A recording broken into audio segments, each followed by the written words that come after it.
I would use it is in combat to I get advantage on persuasion checks or something like that, right? Let me check. Yeah, I also wanted it to be like a thing where it's not just Eddie walking into every single social situation just being like finger guns, like just passing. So my thinking is there's going to be situations where like a persuasion, like a character might not give a fuck how funny you are. Like they want an intelligence check to see if what you say makes sense, or a wisdom check. So I wanted Elris because like I'm going to have probably some social stuff require more than like charisma is always going to be useful to get your foot in the door and like get you an audience or something like that. But I like the idea of using other checks to try to like do a more complicated persuasion. And I feel like Elris being the pacifist kind of character would be wanting to be more of a diplomat. So I felt like that could be kind of like an out of combat thing where you can be take that diplomatic role. I like that idea. I like it. And then Eddie, did you check the cooking thing? Because that was yours. Is you can cook now. It's calling AFK. He might be. Sorry, I was speaking. To someone else. Sorry. What's going on? I was saying, did you look at your chef feat? No, I just wrote that I could cook, and I think I gave it. So you don't get the per use charges. You don't get the modifier, so you don't get the Constitution Wisdom because this is just like a little freebie. But you get the thing where cooking. Actually, I didn't type anything in for the description. So it's basically as a short rest, you can prepare food. So you use up and this is where I'm going to start to keep track of rations more, which is like just the rations dice. You can use extra charges of the rations die to make food that allows everyone to roll an extra 8-sided die when they spend a hit dice.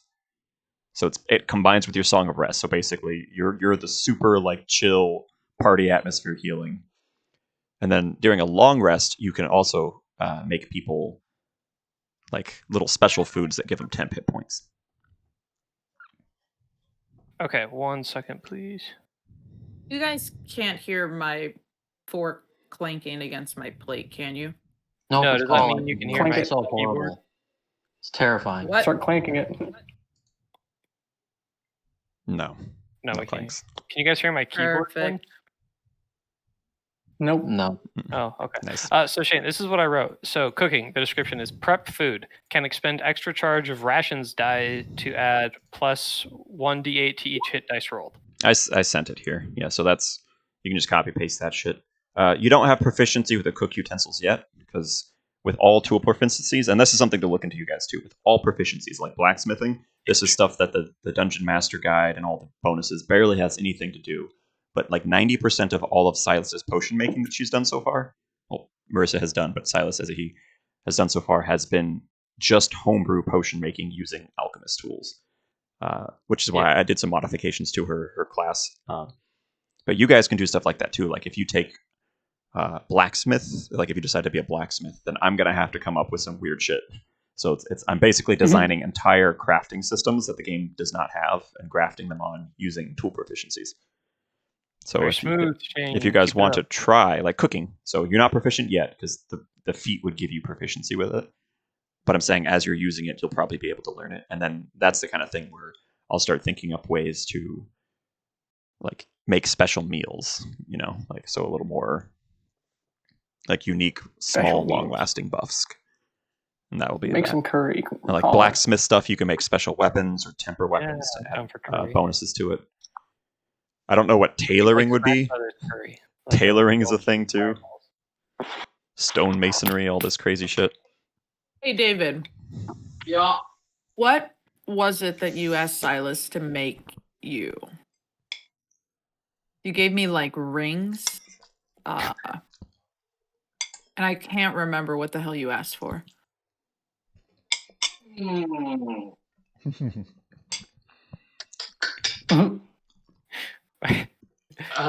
been 2 weeks. I can't remember either. Okay. Yeah. See, Silas would remember, but I don't, and neither does Shane or you. So I think I'm gonna give you those rings back. Unless you I can think of it, but can't remember at all. Okay. okay. Pull up this sucker. Hang on, I'll be right back. I gotta step out for a second. Why does that? I need my phone charger because it's about to die. And that's where I keep all the notes for you guys. Wait a second. Why did you add weight to my alchemy points? Oh, he's leaving. Because he's all about those unfun mechanics. Clearly. It's like, I have to actually dress in warm clothes or I'll freeze in video games. That's exactly what he does. Oh, I still have to. Okay. Guys, have you guys like gone back and watched the videos that Shane recorded? Did that light just? Not oh, at okay. all. Dude, okay, go back and watch them because they're actually kind of funny. Are we awesome? I mean, we're okay, but I think I'm funny. Yeah. Yeah, I know it's awful. Of course. I think if you guys watch it though, you'll all think you're funny individually, but I always think I'm funny. yeah, I know Never we funny, do. always serious. But the funniest part though is that like we'll say something and in the moment absolutely no one thinks it's funny. But when I went to go back and watch it, I don't know if maybe it's because of the silence, that's what adds to the hilarity. But like watching it, I'm like, holy shit, what the fuck? Why didn't we laugh at this? So many just awkward silences like that. I get mad It's watching so it worth the watch. because I'm noticing all my weird You little hit- verbal tics like that. So where what I'll do is I'll say kind of like just as like an or you know like a filler word, but I fucking say that shit constantly. Like it's man, it's like, Kind of like- Don't I talk mean, at you're all. always Like- gonna hyper analyze what you're I know. saying, but I wanted this as a public speaking especially thing where I because want to you're try the to DM. I'm gonna dissect it and I'm gonna want to the DM. You guys can just be dumb and silly and shit, but I am literally the world. I'm the gateway into the game, so I have to be as clear and concise as I can. Yeah, I like that. All I right. think I did notice something along those lines, but I mean, I didn't Go bring back it up. and listen to them. They're Yeah. hilarious. Yeah, it's a very I'll link it to you guys. I made it public. I want to do video editing practice so I can cut out some of. I'll have to leave the funny silences. Yeah, and you cut should out dead probably air. cut out me talking about how funny I think I am because that's not gonna fly. No, that's staying in. No, That's gonna Yeah, stay I in think forever. Uh-huh. future Shane, cut this right here. It's literally just gonna be the And, video. like, It's like 2 Marissa minutes thinks back. she's funny. YouTube video. Roast your ass. Mhm. Okay. So recap for me, guys. Yes, please, for me too.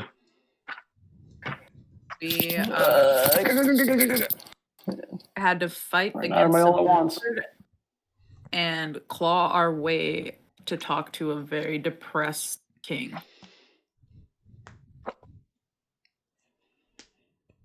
Anyone else? Feel free.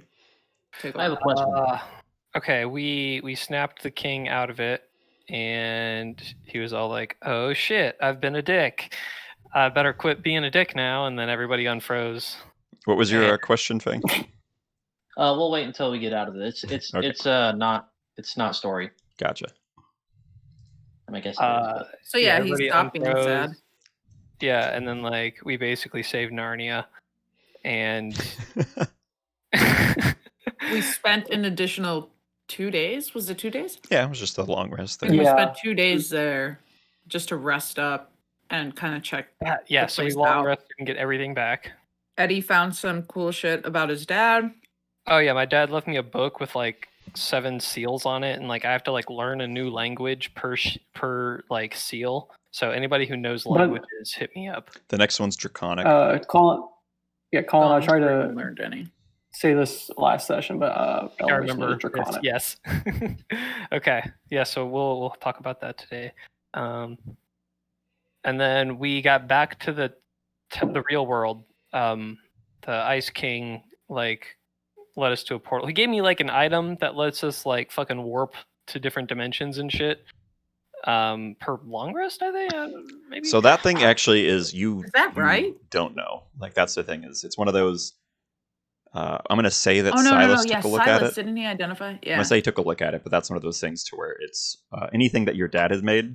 Because Silas also got a wand of disintegration, and everything that your dad has made, like Silas gets a little like peek into what it does, and the rest of it is just like art, just beyond like complex equations and all sorts of like. Okay, things so that we kinda- can't grasp it.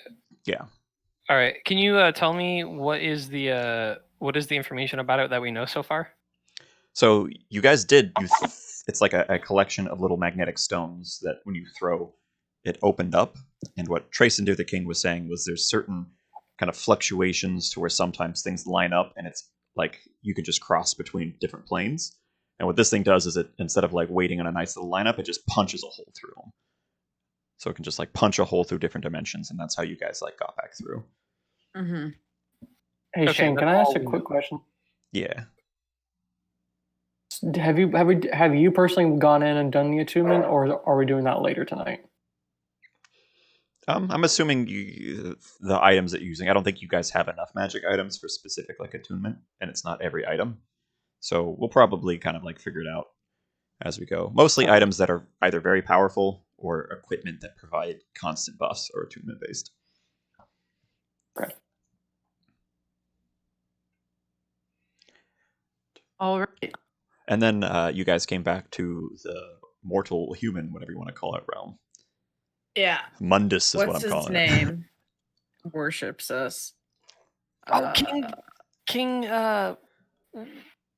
Throttle or Drool? King Grunt. Droop. King That's Droop. it, right? Yeah, Droop. Yeah. So you guys came back, and you were surrounded by hundreds of goblins, hobgoblins, and bugbears. And then they bowed to you, led you to the castle that you guys had fought King Roland like before you left to the fairy realm. And it was Mhm. rebuilt. It was like the stones were back. It was like constructed back to looking like kind of nice, and like everything's being put back together. You saw stylistic statues of yourself with goblin words written beneath them. And King Droop is sitting on a throne with a goblin, like his fur's grown out to kind of like a beard, and he has like a scar over one eye, and he's now King Droop. And that's where we left off. Droop leveled up. It's been Yeah, he did. Yeah, Yeah. and you guys have found out it's been 5 years since you were here. So Okay, so I had a question about this part when we came out. Yes. What's to stop me from just leaving? You can leave and then roll a new My character. character doesn't like anyone. So if you want to leave, you can roll a new character. That's No. But I'm like, is there like a something canon that If you want to think about it, stops me from wanting to? that's the thing. Because Is like my character's whole entire objective in the Fae was to leave. yeah. So this is the thing. Is it's going to be. I'll leave that up to you if you want to make a reason for your I don't want to character. make a new character. We'll figure something out. Yeah. So because that's too much for me. I'm making the world. You guys can figure out your character stuff. But yeah, that's also anytime you guys want to, you can retire a character and make a new one. They don't have to Oh, yeah. necessarily die. They can just I like my character. yeah, they can be I like like my they character. retire and go do some shit. So Do some shit. okay, yeah. So 5 years after, you guys have just come back, and you've been led through the castle, and you're back to the throne room, and you see King Droop and the big owl bear that was there before, sitting next to him. And there's like a bunch of goblin guards and everything in there. Okay, so we're King Droop's lair. Yeah, or, you're kind of like in there. throne room. And he has like a goblin staff. He like stamps on the ground, and everyone grows hush. And he's like looking at you guys. I, get teary eyed and run. Well, I don't run straight for him. I go, Droop. You like step forward, and a bunch of goblins like they look at each other, and they like hold their weapons, and then they look at there's like literally a giant statue of you next to them, and they kind of like stand back and look a little. And I give Droop- him like a chin stuck out, like you fucking think twice on me, bitch. Walk and keep walking. And I ask Droop like, and you actually hear the "What's up, goblins. my They dude?" whisper. You hear echoes. They keep saying, "Wargrak, Wargrak." I basically ask him, "What's going on, Droop? You look good." So Droop stamps, and he's just like, "You've returned from the mission I have sent you on." And he leans in, and he's like, "Where the hell were you guys?" He like whispers to you. I guess I explained to him that like we didn't really know what was going on, but we got like warped. I give him the whole story about the Feywild. like somebody like took our pinkies and sucked them to make giant like blood arrows in the Our sky. pinkies? Or, Our pinkies? Yeah. Our pinkies? Yeah, okay. You still have that, by the way. Now it's just You like see a your fucking hand, finger I'm cutting all your curled. pinky off. I put And, my hands in my pockets. And then Droop goes, he kind of leans forward, he's still whispering.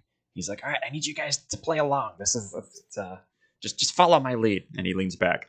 And he stamps the staff and he announces the crowd. And he's just like, my minions have returned. His voice gets all kind of deep and booming. He's like, they have returned, and they have brought tribute from a faraway land. And he looks at you expectantly. He's like, what have you brought me as tribute, minions? Oh hell no! Oh, dude, I got this. What are we really taking orders from a goblin? What the fuck? Oh, these are goblins, right? So, can I do like minor illusion and just make something badass? Oh, minor illusion would be not too badass. But he's looking at you kind of expectantly, and he's just like, Give him the pinky. I offer him my pinky. he takes it, and then he like, Oh wait. he sets it aside. Silence, just take your fucking your bag of holding and just dump it. That would take forever. I Give him the. I'm gonna give offer him, those rings that I gave you. Give him arcades. those elvish rings I gave you. Okay. Yeah, we'll do that. He takes there's a pinky, and then there's some elvish rings in this little pile here. And then he like stamps and he's like, treasure and booyah! And then everyone's like, booyah, booyah! And then he kind of leans forward. He's like, don't you got something a little more flashy, something magical? Come on, I gotta keep these guys. Gotta keep these guys. I really built up your legend, guys. And he points to the statue. He's just like, you're kind of famous around here. Like, rings are nice. You got something a little more oomph. I mean, are you gonna give it back? He's like, no, it'd be tribute. It'd be crazy. Well, then you're crazy. I'm looking, man. I'm looking. Hold on. Okay. I eat a magic berry. I don't know. What the fuck? How many of those do you have? That'll be my last one. You're gonna eat your last one. I still got 2, Shane. Well, actually, no, not a magic berry. I want to eat my vial of bold pods, fey fungus.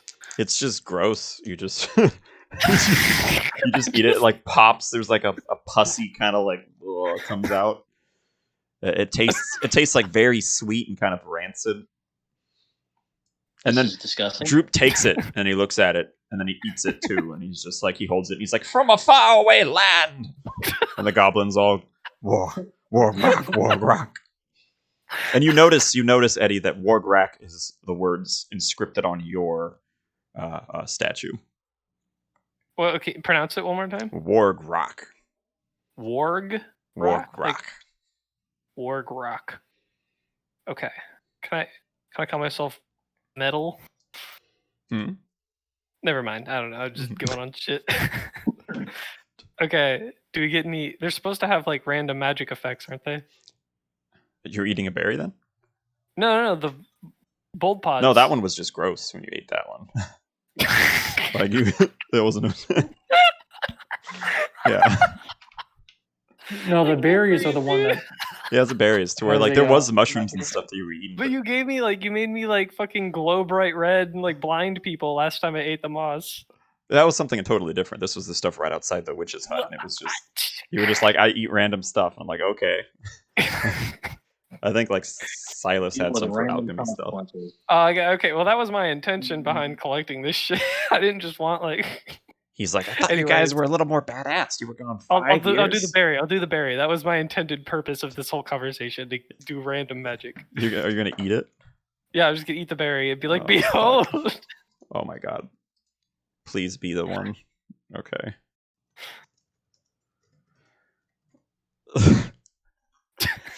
Okay, please. I know there's one of them I really wanted. So you watch as Eddie pops it into his mouth, and he turns into a potted plant. He's a plant now. At this point, I just look at what's his name, Goop. Droop, yeah. I look at him dead in the eyes. All right, Goop, you just want us to impress them, right?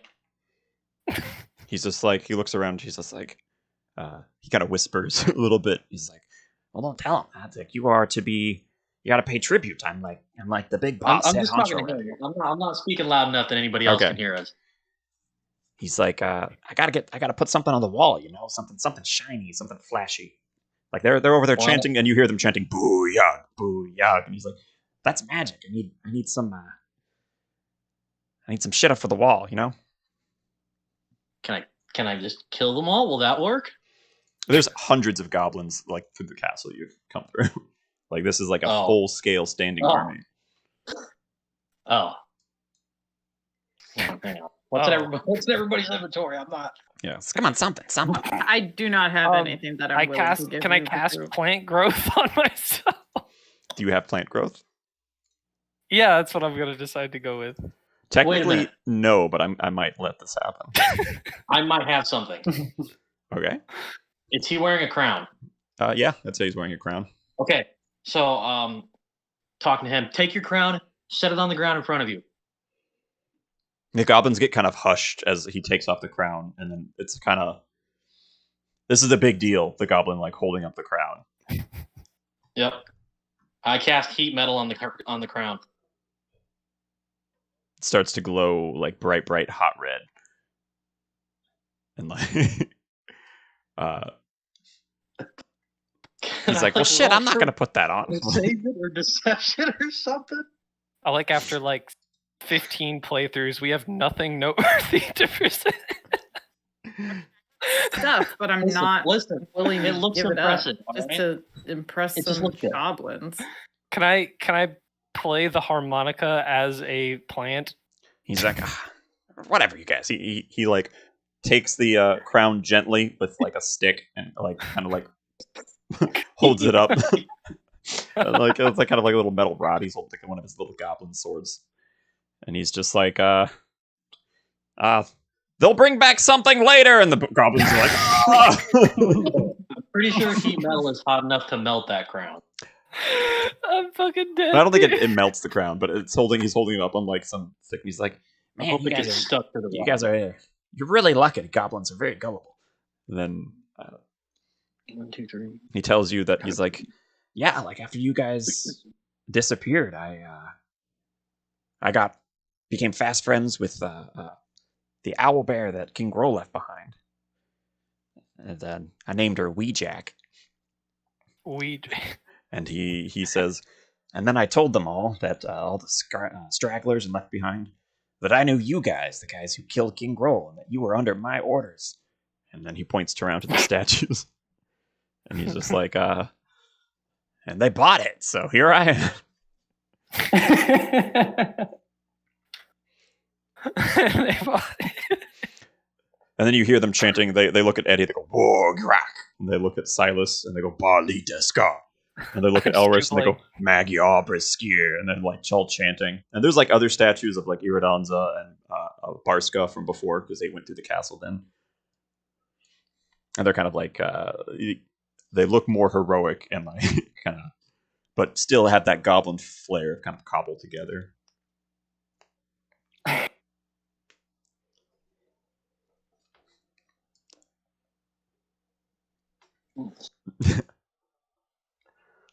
Awkward so- silence. So Oh, are we What good then? happened when we left? it's just been 5 years. Okay. Yeah. So Well, I- yeah. So what happened in those 5 years? Well, he told We you don't know yet. how he kind of like put together the goblin army using your guys' names as his kind of credentials. But yeah, and that's it. They've And just then- been living normal life. No, he says, he's like, that town you guys came from, they found something. They dug deep, and now it's people, humans, dragonborn, coming from all over the place. They're swarming that place, and I'm trying to build to keep them off and keep them away. I've been gathering all the disparate goblin tribes. There's a rival goblin up north, Gitsnik, collecting more goblins, and we're trying to we're kind of having a power struggle over kind of who rules the goblin tribes in this area. And then those humans keep coming close. They're a bunch of dirty adventurers. And he kind of looks at you like, no offense, but they're just a bunch of grave robbers and treasure seekers. And they're all over that place now. I turn to Droop and say, "What do you need of us, comrade?" He kind of, then he leans back and slams his staff. He's just like, go. And he kind of, his voice cracks a little bit, and then he drops a little deeper. He's like, go to Fandelva and find me what lies underneath, what all those adventurers are seeking. Magic! Bring me magic for the wall! And you see like a couple like crappy enchanted items stuck up on the wall behind them, and all the goblins go, booyah! Dude, Shane, you could have me laughing too hard to like think of anything. I'd say that Eddie is laughing. And then I'm rolling my eyes. Yeah, like the Droop is like, you had to be there. I don't know who this new guy you picked up is. And yeah, so that's the goblins kind of like still looking at all of you. Well, what do you guys And think we should do? Do none of you ask we what better your get going. goblin words Why mean are we for you going? guys? Why are we listening to a goblin? Sure.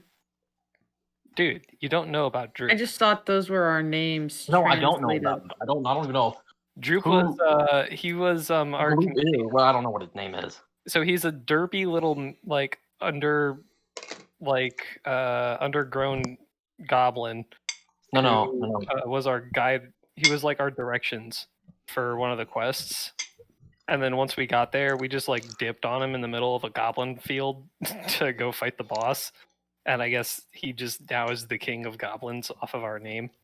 He was cute and stupid. That is all. A little smarter now. Yeah. I feel like Elris before he touches- could barely form sentences. And you hear this his name on the statue. the owl bear ask- next to him kind of ask like does Droop. a loud echoing whoo, boom, kind of like rumbles. And what are you asking there? Our names. maybe. Elris is gonna ask Droop what this inscription on my statue is. He like holds up and goes and he kind of waddles down. He's like 3 feet tall, and he goes and he like grabs Elris's hand and like tries to lift it up, but Elris is so tall his hand just kind of goes up a little bit. And he goes, Magyar Briskeer. And then the crowd cheers. And then he goes, Titan Wind. And then he goes to Eddie and he holds up his hand. It's like, Wargrak. The crowd cheers. Liar's Tongue. And he goes to Silas, and he's the same size as Silas. And he holds it up. Barley Deskar. The crowd cheers. And you look at Silas's statue, and it's actually kind of him like getting bigger and like looks way more intimidating in the statue. And they say, there's like a hushed whisper, and they're like, Blood Red Shadow. And then those were all based on your exploits from the time you went through there and how you guys got through that fight. I don't remember that. What did I do? You went invisible. Oh yeah, that's right. And Eddie told I don't everyone know you what I- guys were in a I don't know. band. Oh Yeah. yes, I had talked like this for over 2.5 hours. It was beautiful, beautiful. And then he kind of goes back and he's just like, now King Droop has found his elite soldiers, and now he sends them off again to bring back treasure and glory. And the goblins, treasure and glory. Aha! I minor illusion us some like fireworks sparkles as we exit the building. Fucking wrestler pyrotechnics going off. Yeah. And as you guys like leave, like the goblins are kind of like waiting on you hand and foot, like they're kind of like bowing and scraping and bringing you things and insisting that you eat their gross food. Like as a kind of they put on you like they drape cloaks on you that are just kind of like tattered and clearly pillaged from like other people. And then you guys leave the castle, and Silas, you actually, as you are leaving Droop though, you clutch your eye and like double over, and like a flash, like there's a green spark that goes through your mind of like a headache. And when you open your eye again, your right eye sees Droop and like everything's looking normal. Your left eye, almost like it's superimposed over the scene, is you see King Tressendir and like the castle that from the Fey realm, and you see them both existing at the same time, and like it's causing you like a headache as you're seeing them both, and then you like kind of blink and your eye like goes back to normal. Hell. Ooh. Okay, and then as you guys are leaving, so you exit the castle, kind of like coming through all these goblins that are anointing you and things, and you leave and you see like the fully built castle from behind you, and you're back to the field heading towards the forest, leading you back to the town of Phandelver. And this is the town that we were in beforehand, right? It was, yeah. That's the town he Okay. wants us to go discover, like what's going, like how they got so bountiful or something like that. They discovered something and we got to go find it for Droop. Mhm. All right. Well, my allegiance is with Droop. I don't know about the rest of you guys. I'm skeptical at best.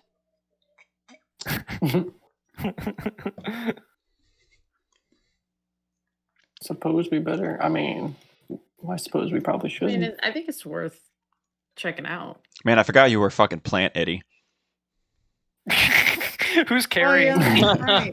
I'm carrying him. So he doesn't get any of the Right. pyrotechnics. He doesn't get these. Just metal as fuck as this plant walks out. All right, so you guys are kind of leaving, heading back towards the forest. Carriage not around. There's no carriage. Like the forest is like a deep, Somebody thick. took that. You guys had a Is carriage this at one the point? same forest we met? It was Yeah, we actually. did. I don't think you guys had a carriage. I think we did. I said four. Does Oh, anyone else remember a carriage? Oh, Yeah, I do didn't we not. have one? Hmm.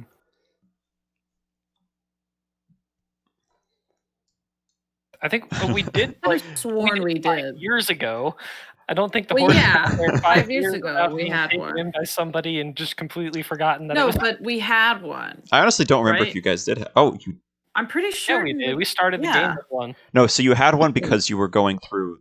This is back when Matt was playing. That was what you were trying to escort to town. You had this like carriage, and then that was that whole getaway scene where you were attacked by like an owl bear, and then like brought the carriage back to town, turned it in. You guys like turned in the carriage.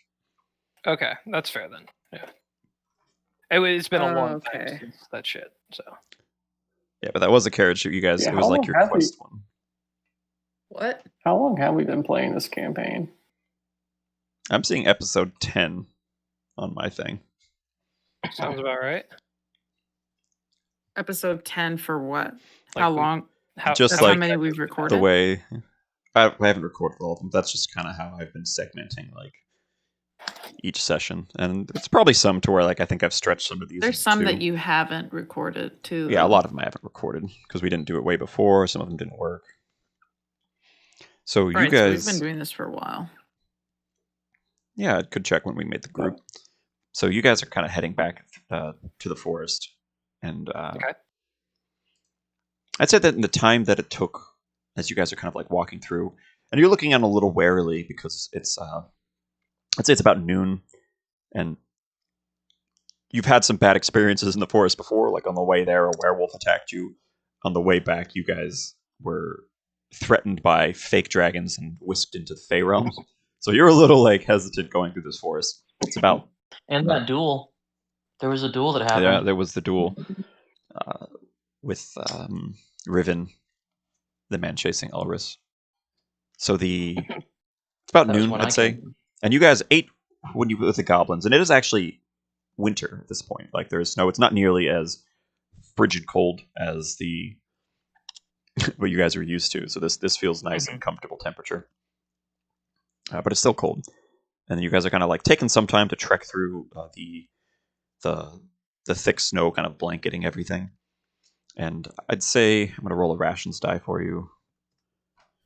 You still have that rations die there. So with this, you guys kind of like are eating through some of your meal, and it's hard to find some extra food. Everything seems to be covered in snow, so you guys have to eat through your rations. So now you guys have gone down to your 12-sided.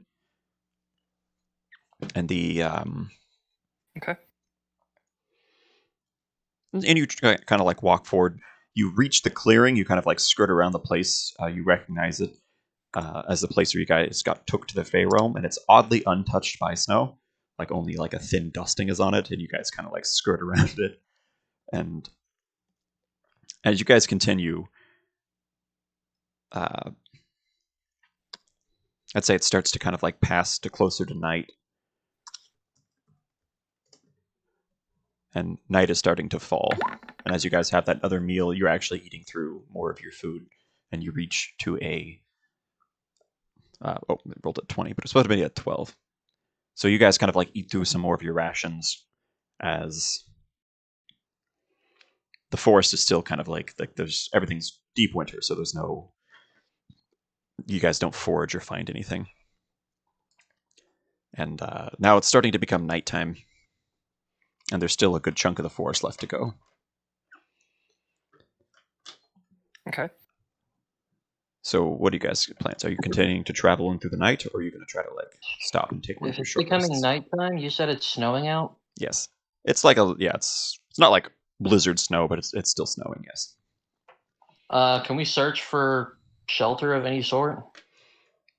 Yeah, you guys can look around. Go ahead and make a survival check, and anyone who's good at that can also make one. I think I can help him with that. We will. Or don't we just roll I'm like gonna do separately? that. No, Go ahead and I'm roll not separately. Everyone gets their rolls. Or I think you're good. Oh, okay. Yeah, that's not bad. So Fang's actually like kind of looking around, and he thinks kind of like how a beast would, and he's able to track to where this cave. It's kind of like a alcove of a cave where the snow is not quite touching, and it seems to go in. It goes in fairly deep, but you guys are able to see that there is no back part of it. Fang does find, though, it looks like there is evidence of an animal that has gone through there, kind of some bones of some smaller animals. Mm-hmm. Can I examine, or anyone examine the bones to determine what may have killed this creature? I'd say with that survival check, we're going to continue and carry that on. So you are looking at the bones. They're basically, looks like a predator, and they look like deer. The bones are... Go hunting. Deer killed them? What? It looks like they were deer, and a predator killed them. You can make a medicine check, which would determine like how long ago these things have been dead. Oh, I was trying to determine from the bite marks what killed them. I'd say that would be an investigation. Okay. Either investigation or medicine. I would accept either. Can anybody assist? I can do an investigation, or at least insist you. I can do medicine. I'm Yeah, go pretty and do your proficient in rolls. it. Yeah, I'm not proficient here, so I can do investigation. Okay. Yeah, go and all roll so I can paint a story of that. All right. So as Elris is kind of like feeling along the bones of the deer, he senses that it is quite fresh. Like there's still some kind of meat to it. A lot of it has been kind of stripped clean, but the marrow of the broken bones is still wet, and he kind of determines that these are fresh kills. And Fang, as you're kind of like looking around at these bite marks that Elris points out to you, they look beak-like. Like a large kind of crushing. It looks like there was claws that tore, and then the bite marks are kind of a beak shape. I convey this information. Hey, it looks like some sort of a giant bird may have killed these people, or these deer. Yeah. Deer. And as night's starting to get more and more dark, and you're starting to lose light in your cave area as the sun's starting to drop, and you can see it filtering a little bit through the trees, but it's not enough to. Your guys are losing vision here. I'd say like Eddie and some people with dark vision can still kind of see, but it's starting to get dark for everybody else. Do you guys want to go hunting? For whatever. I can't see. No, we should take shelter. Oh, okay. Yeah, I think we we should should get do a that. fire together. Does anyone have anything we can burn? Find some sticks that might be dry. Let me check real quick. Yeah, me too. No, I got nothing. What do you want? To make a fire. Oh, looks yeah. like. Make a fire. I mean, I have alchemist fire. I don't know if that We'd have to gather something. Like, sticks. Gather some sticks.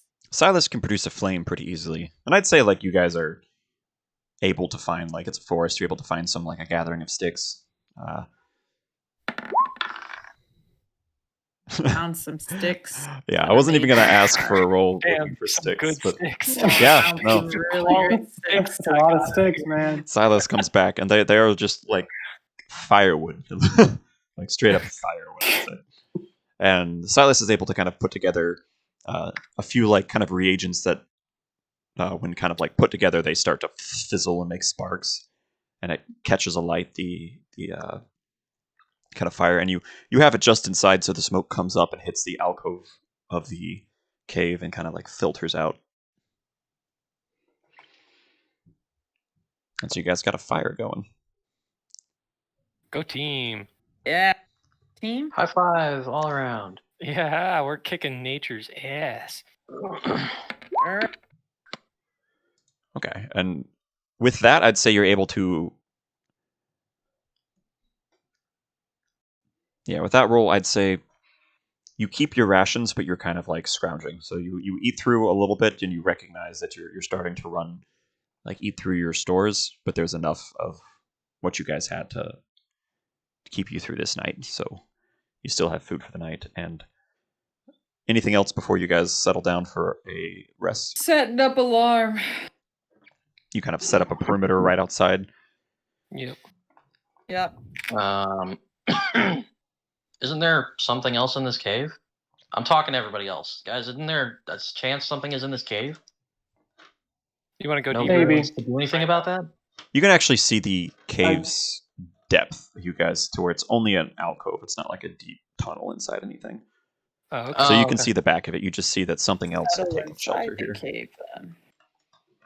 And set up alarm outside of the cave, so if anything comes in, we'll know. Okay. Well, I mean, you'll see it, but still. I can set up alarm a couple of feet out from the alcove's entrance. Okay. And we'll have enough time to prep. Your mic's kind of Yeah, cutting out there. We can. Yeah. Yeah. Sorry. I'm kind of leaning back. So I'm a little bit. I think you got I to got pick some up your mic pieces. like that. Like if you're going to lean back in your chair. Honestly, I was actually really thinking. Yeah, like pick it up. Just have it here. Yeah. All right. But I gotta loosen the wire in the back. And Silas, go ahead and give me 2 d8 rolls. Because this is, you never did it for your last long rest, so we'll see. Sure. 2d8. 2s and 2s. I got 2s. Okay, so you have a Snake potion of eyes. swiftness, and then you have it. Those are not snake eyes. Those are What kind of snake eyes. I got 2 Kinda wiggly pairs eyes. of snake eyes. So you have a. So from your freebie, you're just kind of like alchemical mixing. You have an alchemist fire, a bonus one that lasts until your next long rest, and then you have a potion of swiftness, which for 1 hour will make someone 10 feet faster. 10 feet. Okay, hang on. Because all your movement is measured in I- feet. 10 I got feet what faster. now? Potion of swiftness, and then a alchemist Okay. fire. Okay, cool. Okay, and then all right, so you guys kind of settle in for the long rest or the short rest, and you guys, I'd say Silas, are you setting your alarm to audible or just alerting you? Can I have it alert all of us, but not be audible? It would only alert you, but it would be audible if you want everybody to hear it, because it can give you like a little mental tingle, or it can, No, like, I bring wanted you- to alert me, and then I'll just alert everyone else. All right, so you guys are sleeping inside kind of like the depths of the cave, and Okay. as the rest of you are just kind of everyone's resting. No one's set watch. I'd say about 2 o'clock, because Silas knows the time exactly from his feet. I'd say about 2:30 in the morning. 2 o'clock. You get a little sense, and Silas, you bolt up, and your fur's 2 and 30 seconds. poofed, and you get a sense that something is out there. Okay, I immediately wake Elris up. I start shaking him. Just him? Yeah. Okay. Alright. Elris, there's something outside. I'm gonna motion his hand away. I was already awake. Okay, I immediately run to Eddie. I'm gonna make a perception check for see if I can't hear it. Okay. I'm snoring loudly and soundly. You hear, with your audible perception, you hear kind of like a shuffling through the snow at the mouth of the cave, and you hear kind of a soft and an echoing from a little further away, the same like And these are both of these sounds are outside the cave. yeah, like I'd say that the cave kind of like goes in probably like 70 feet, and then the exit kind of is where you guys hear, because that's where Silas set his alarm right outside there. So Okay. Something of some sort seems to be hooting at each other. Some sort of Okay. creatures. What if I just scream a vicious mockery out there? you could. You guys think I should do that? No. I mean, do something.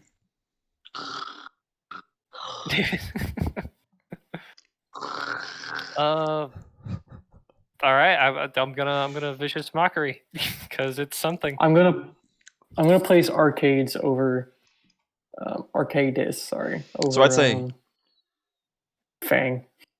To quiet stifle his snoring. Arcadius is like a 400-pound turtle. That's a damn 400 shame. pounds? How? He's large. I thought he was a He baby. is large. He's a baby, but he's He probably is. the egg was What the the egg was fuck? very big. Remember You that just killed yeah, me with a turtle. large to you is Massive. He's massive. yeah. Silas is. I mean, Elris is 8 feet tall and pretty big. Wow. All right. So, I would say that you wake up to this turtle, kind of like Fang wakes up as this turtle shuffling over, kind of like crawling on the ground, scraping his like bottom shell kind of against the rocks. Oh, so it's not crushing me? All right. No, I'm not gonna say it crushes you. And you killed hear by a turtle. friendly turtle fire, and then you immediately snap awake, 'cause before you're just, and then you hear Eddie just shout some insulting shit. What is all this going on there? And both of them, and then you hear a loud coming from the other way. Roll your damage, and then you hear it's a mix between, it's like two voices overlapping. It's a loud screech of an owl and then a deep roar. And I'd say at that, roll initiative. No. They're coming at you. Fucking Okay, Colin. I had prepped. Well, they were my gonna come bow, after us anyways. and I was pointing Nah. it at the entrance. Now they have disadvantage.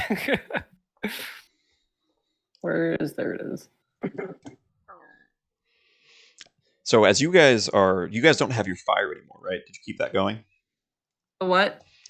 Did you guys put out your fire? Yeah, I'd say that your fire had burnt out. So in darkness, you still hear kind of. Damn. Seriously, only a 10? Let me check this initiative. I might have to Ow. reset this initiative. You're rolling like I was yesterday, Kyle. Did I not even roll?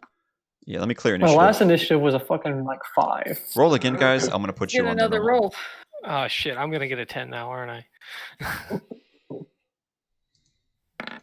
Swear if he Okay. gets a 10. Okay. I literally got the exact same fucking number. Oh, That's just crazy. I'm putting you at 10. Why doesn't this ever let me roll? What the heck? You have to click on your token. Yeah, you need to shift double click I your always token. forget that. Yeah, it's weird how they do that. Which one is mine? Oh, there it The is. dragon, yeah.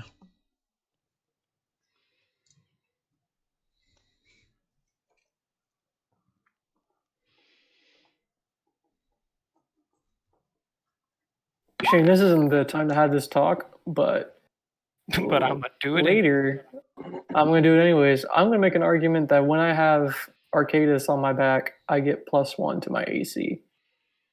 Nope, because that's one of his R's. So You get a -1 Yeah. because you've got this big old target on your back.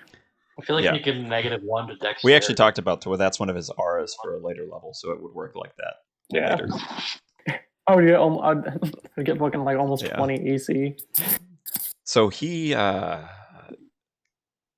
in darkness, you hear kind of like a shuffling, clawing sound coming through the entryway, and you still hear that echo of a loud, shrieking owl sound with a deep roar beneath, and you hear two of them.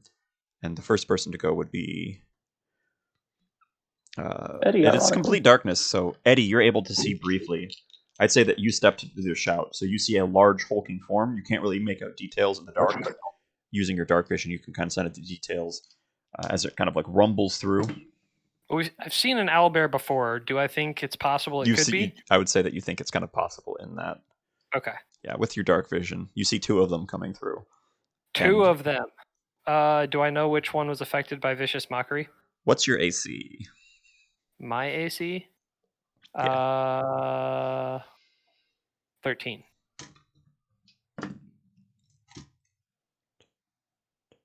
Okay, so it makes a swipe at you, and you're able to, in the darkness, you're struggling to make out the details, but the shadow moves to you, and you move out of the way as it scuffs the ground. And as you look up, you're still not able to see much detail in the dark, and you feel a chomp as this big beak clamps down on your arm, and you're able to pull it out just in time, but a little bit of like cloth and skin come out with it. And you Ow. take. We're gonna skip to. Oh, Elris, you're at 11. So the other one comes around. Eddie, you were standing up front. So, man, you guys rolled really low in your Wait, hold on. initiatives. What did I get to do on my turn? It was my turn, right? Can we It set is up actually the map to your kind turn. of show the terrain? Man, Sorry, I hate doing repeat that. maps. Yeah, you can go ahead. Yeah, it was your turn next. So that wasn't my turn. No. Oh, okay. All right. Do I know which one was hit by vicious mockery? Well, I guess they both went. No. So both owlbears did their action already. No, For the only one. It has multi-attack. Oh, okay. And it Um, did. Well, Wow. see, the map, it's not much of a map. It's just you guys are backed into a corner. It's a circular cave, and two of them are What's blocking our your entrance. position compared to the entrance of the cave? I would say probably Fang in the back because he was last to wake up. Eddie stepped forward and did the shout. And then I would say Silas and Elris are kind of in the middle. Okay. Yeah, I'm not going to bother with a map because it's a Mm. really simple setup there. Guys, do you think I should try to cast Animal Friendship? I mean, it's worth a shot. Potentially. Wait, Timers. Yeah, without I'm gonna do some timer knowing with the this. exact definition, would that work at all, Shane? Honestly, I don't remember what animal friendship. They technically are not animals. They're not Oh, beasts. okay. Well then, Hi, yeah. Cosmo. Um, Meow. Okay. I am going to cast Fear, Okay. I suppose, just to do one of the new ones. Okay, I'm going to put it right in the middle of, so it hits both of them. You took 12 damage, by the way, from the beak. Oh, I will do that. Okay. A 30-foot cone. Yeah, Fear's good, dude. Fear's real good. Okay, so they both make a wisdom saving. What's your spell save DC? 15.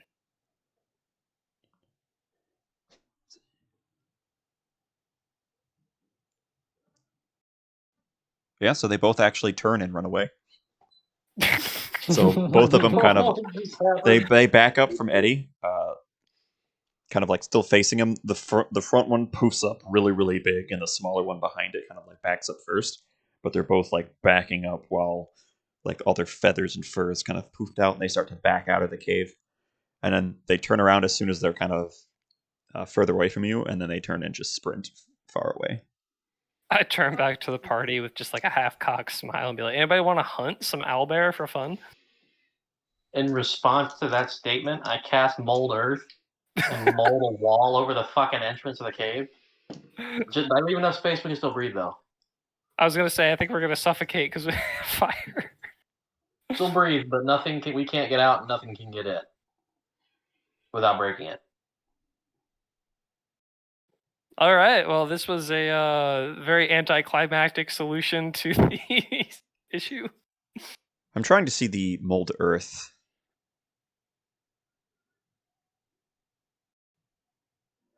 I would say it takes some time, so do an Arcana check for me to see how much time it takes as you're doing this, because the owlbears, as they run, on each of their turns, they can do a save, so they're out of the cave.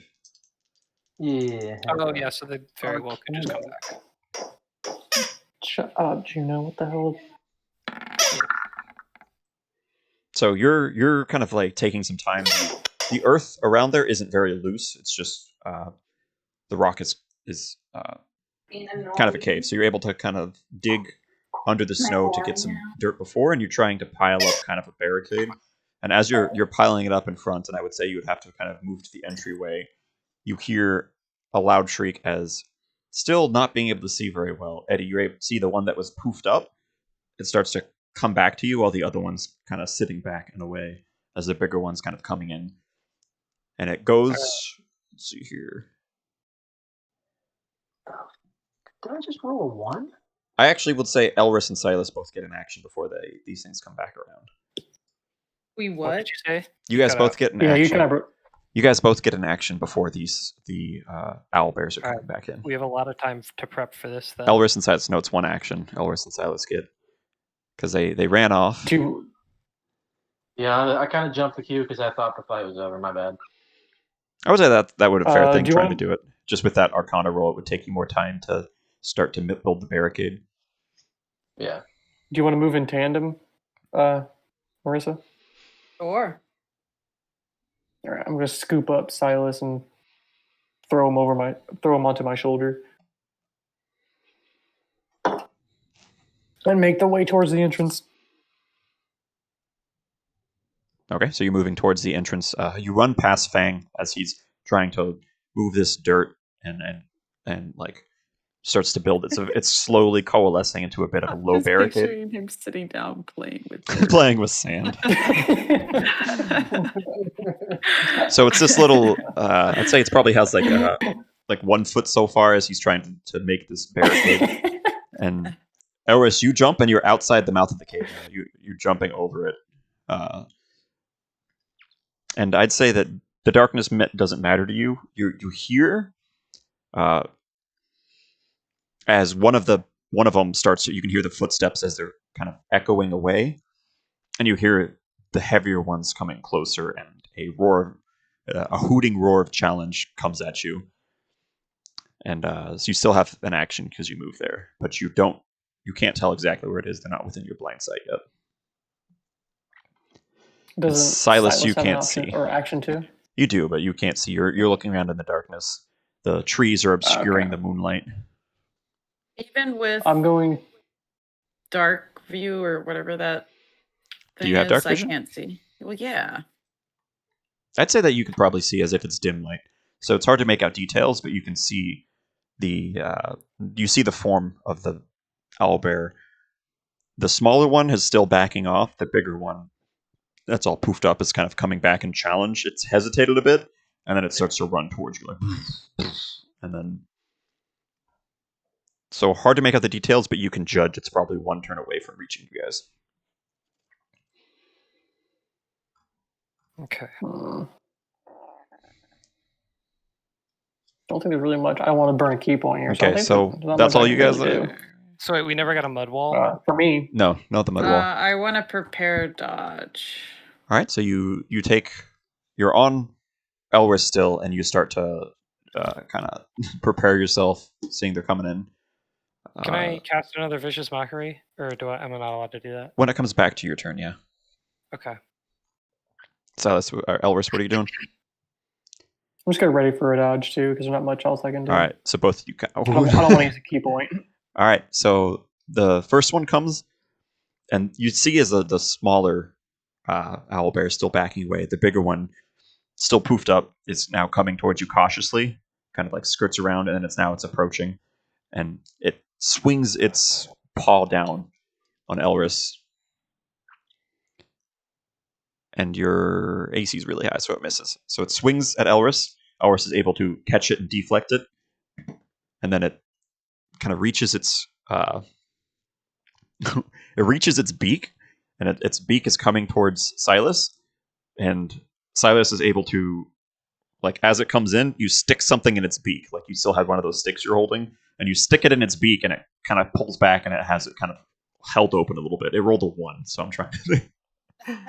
So good about it. So now it has this stick in its beak. It's trying to like crunch down. It's kind of confused as to all this, and that's its action. Eddie, it's your action.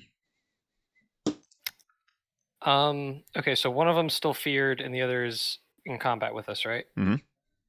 Okay, so the one that's in combat, I'm gonna cast Vicious Mockery on it. Okay. Just basically tell him that his mother was a hamster. It succeeds on that wisdom saving throw. So it hears as it hears bullshit. this as it hears these words that come through, and I still need to look up to see if these owl bears would work in Vicious Mockery. I don't understand what the hell you're saying. It crunches through the stick now. It just snaps it, and now it's the second bear tries to make a saving throw. What was your spell save DC, Eddie? 15. Okay, so it's +1 there. So the other one starts to, as it sees the other one in combat, it starts to kind of moves itself forward. It's still puffed up. It's cautiously coming, but it starts to come towards Elris and Silas. Now I would say it's Elris's turn. All right, and this Our turn owlbear again? is right in front of us. Yeah. Oh, Yeah, we and also, I would say that the area in front now from the mud wall is difficult terrain. So I want to give Fang a bardic inspiration as well. Okay. On my sorry. So I- moving through the entrance of the cave mouth is now it burns double your movement to get over it, as there's that barricade kind of being set up.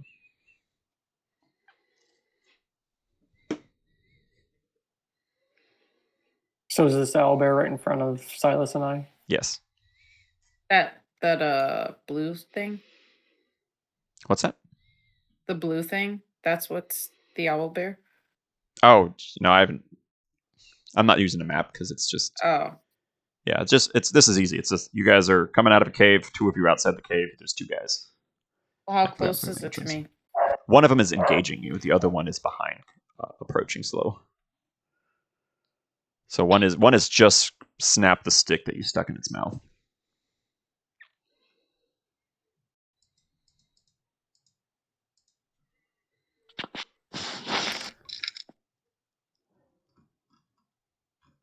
So yeah, Elris and Silas, you guys. I'm starting the timer. Oh, why did Eddie roll?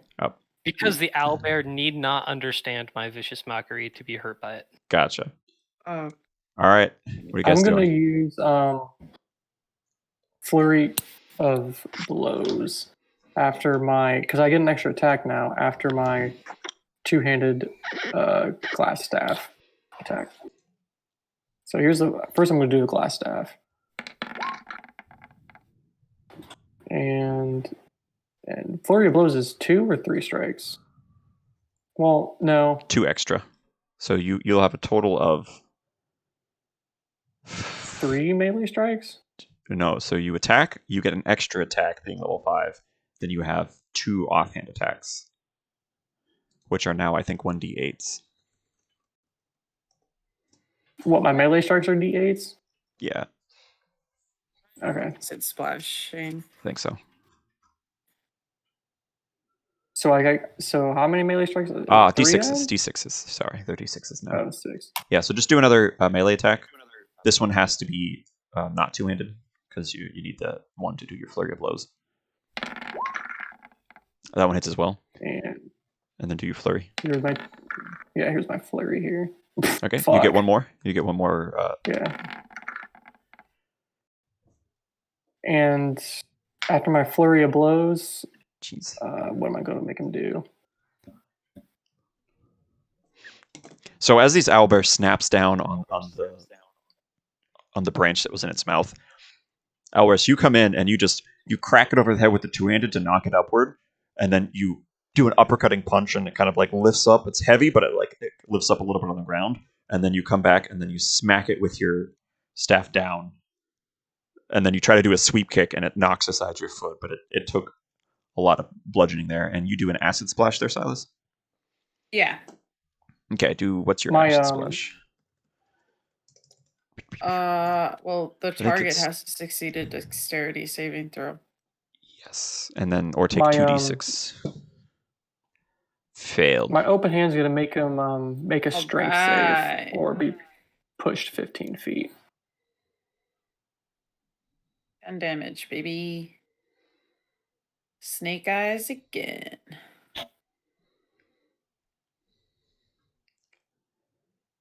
Did you do your 2d6? And I didn't hear you, Elris. Yeah, I did. My 2d6. Must be shoot. No. I do 2d6. And your intelligence modifier is +4. Yeah. So we actually add the intelligence modifier on top of that. Ooh, 14 points, baby. 5. Okay. And He it has to actually make a strength saving, unless he's down. against what? My flurry of blows. After I use it, I can use one of 3. Okay. Options. He succeeded on the strength. So, but as you're just pummeling this bear, and it kind of like tries to sweep your as you do the kick, it catches your foot and like looks up at you, readying its claw, and popping out from your shoulder, Silas just pulls this pouch and then like just dumps this thing of acid into its mouth and its eyes, and it comes back and it's screaming now and kind of like backs up on its foot, and you can tell it is that one did some serious damage to it.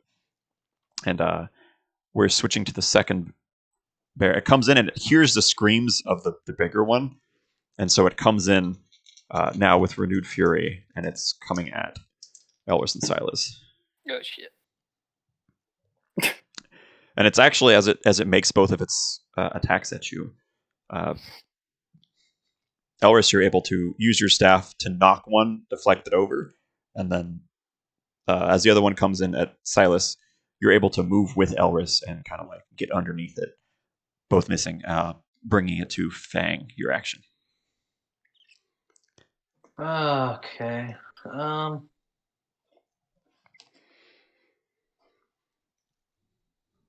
I'm going to use Wild Shape, change into a giant spider. I Okay. have 10 feet of blind sight, so no matter how dark it is, I can still see in front of me. Okay, as long as you're close enough within the 10 feet. All right, so you just... And I can climb anything with no check. Yeah. So that means I can get over my barricade, right? Yeah, Without easy. any problem? Yeah, you can scurry up the whole thing. Okay, so I move up to where Elris and Silas are fighting. Yep. Yeah, your dark vision kind of sees out, so you see it reflected in I all. can communicate with my mind, right? So I know where they Yes. are. You know. Yes, you can speak, so it would be a telepathic thought back and forth. So you can kind of like say something to that, and you would receive a message back. We'll say I you came have up a bardic on their left. All right. Yeah. So Where is the nearest owl bear to me? there's 2 of them fighting Ellis. It looks like they're trying to get a flank on him. One of them's trying to go behind him, and it's on the side and kind of encircling him. And it's the smaller one. There's the much more wounded one that Silas is kind of engaged in, Silas and Elris, and then there's one trying to move behind. On And you which can- side, though? Because I moved up on their left side. I'd say the closest one to you then would be the smaller one that has taken less damage. Okay. I'm going to go ahead and use Bite on the smaller one. Gotcha. All right, do your attack there, and it does a Constitution saving throw.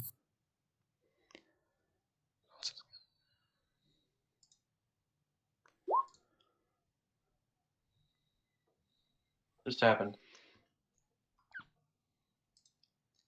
You're just linking your character. I don't know if you have the bite on there. So for the bite, just go ahead and roll your 8-sided. I do, but I got to roll for hit. That's why Yeah. I was confused. Yeah, so I think in this case, just roll 20-sided to go to the dice roller because we don't have it. Built in there. Okay, I'm looking at the fucking cantrips that artificers can do, and why the fuck did I ever have mending and mage hand? So funny, There's right? so many good ones. What the shit? You did it to yourself. All right, so the Look, I mean, I feel like I did not I can't see see it these. because it's behind the. gotcha. somebody's It's a 6 there. It popped up there on the side, and then Look plus up I'd hit 11. booming blade. So as you lunge, you're kind of like pouncing at this bear to the side, and your fangs get tangled up in this like the thick fur and feathers that are kind of enshrouding this creature, and so your fangs aren't able to make purchase as you like crunch down with your bite. And going back to the first bear, so the first bear it sees now the smaller one is engaged, and so it's bloody. It like takes a step backwards. But then it sees that the smaller one is still kind of there fighting, so it comes back in with renewed vigor. And I'm going to say that now it starts to get enraged, and it's doing. It's going to come at the spider that's making an attack, and you guys are all kind of clustered, so there's no opportunity attacks. As you guys are all kind of like fighting around, really close to each other. Okay, this one. So it makes a swipe at Elwys to try to like get him off so he can come at the spider. And Elwys, you take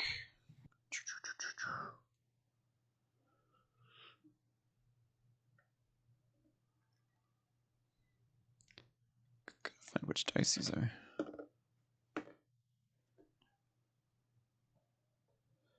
So it slashes you, Elwys. You kind of like catch it with your forearm, and it makes a big raking across it, and you take 15 slashing. And then it uses that to move over and make a lunge at the spider. Can I react and reflect damage? Yeah. I'm going to reflect damage. So it comes at the spider, and the claw, the beak, clamps down on Fang's spider leg, and it goes to crack it, and suddenly you see, like way back in the cave, there's a brief glow as Arcadie's shell kind of lights up briefly, and the wounds that are on, like the slashing marks that are on like Elwys's forearm, slash across like the eyes of the owl bear, and the eyes kind of like grow dim, and it slumps to the side and onto the ground. And the other one makes this shrieking, horrific hoot, the smaller one. Yeah, before it can even chomp down on the spider leg. And I'm taking this one. Oh my God. then, so after that one, it would be Eddie, your move. Okay. So I'd say you get a brief, it's almost like a lightning flash to where your dark vision. It's not a bright glow, but to your dark vision, the glow from Artemis's shell actually does illuminate kind of like a lightning bolt would. So you see in sharp relief kind of where everything is for like a brief moment. Okay, so honestly, I think I want to. Who's currently in combat? Like in the All of us. Yeah, up front, all three of them are kind of engaged. There's only one more, the smaller owl bear. Okay, I want to. So both owlbears are in combat. Sorry. One's down. Okay, the one that's not, I'm going to vicious mockery. Okay. So. Hold on. Sorry. 1 damage. Gotcha. Well, it failed, so it Um, took it. Okay, and then so that has disadvantage on the next attack, and I want to throw a bardic inspiration over to Silas. Gotcha. Fang, you still have yours too. Yep. I All right. just turn to both of you guys. I'm like, you're doing great. You're a benefit to the team. Everybody loves you. All right. So the next Yeah. Elris, Silas, and Fang. You guys can all move in. No. Elris goes. Never mind. Sorry. The other one goes first. So it shrieks and it thinks the spider is the one that took it out because it's the one that like it was last fighting before the other owlbear slumped over. So it comes in at the spider. So you see the spider 14. Okay, so only one hits. So one, it slams to the ground, and you're able to kind of push off with your 8 legs, and you kind of like catch on a tree as you're kind of like dodging out of the side, and so the swipe misses you, and then it lunges in with its beak, and then does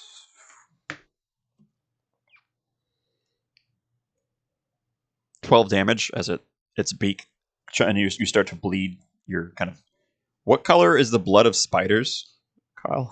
Green.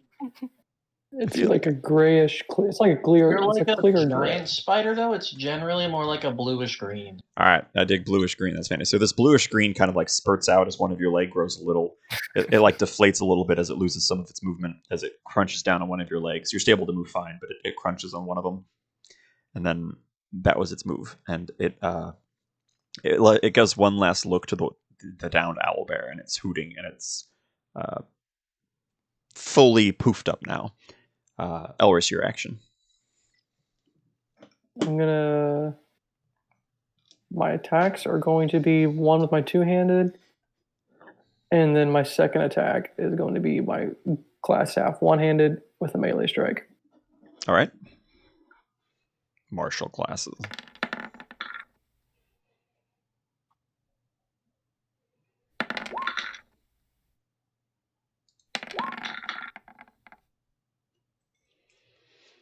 Yeah, all those hit. So Damage. yeah, so you just you're Just kind of a whacking it whirlwind with of my blows, staff. just boom, boom, boom, boom, boom, as it backs up off the spider. Silas, you move. Okay. Use the cantrip that I just put in. Okay, which one? It is poison spray. Okay.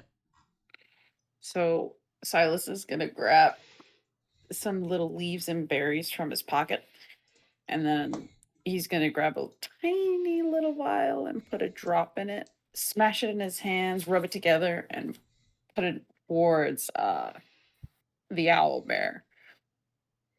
And he's gonna be like, "Don't breathe," and he's gonna cast poison spray. So there's just like kind of purplish mist goes forward, and everyone else holds their breath. So the owlbear shrieks again, and it does a Constitution saving throw. Like, please. And roll 1d12. Yeah. No, honey, I wrote 2d12. What? Excuse me? When you reach 5th level, 2d12. That's a cantrip. Excuse me. That's a cantrip. All right. That's dumb as hell. That's like Guys, some what's old dumb fight. is I looked at this Yep. list and I was like, yeah, mending and mage hand. Hey, you fucking stupid, bro. I rolled a 3. 3 and 11 though. All Shane, right. does this one also get my intelligence It modifier? fucking Or does, is so that plus only 4. acid spray? All right. It's anything cool. that's- 18. Maybe I didn't need to buff your That's- fucking class. Yeah. What?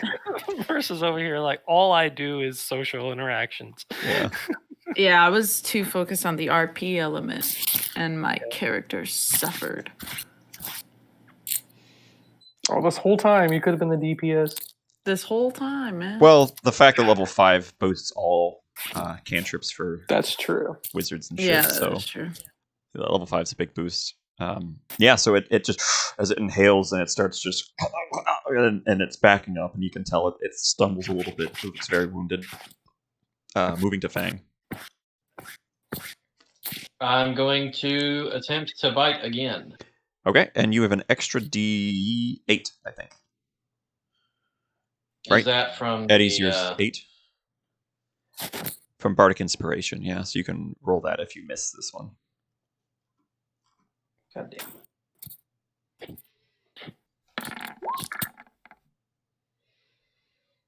Oh yeah, that definitely hits. All right. Oof. And then Hold on, I gotta scroll down and see the exact.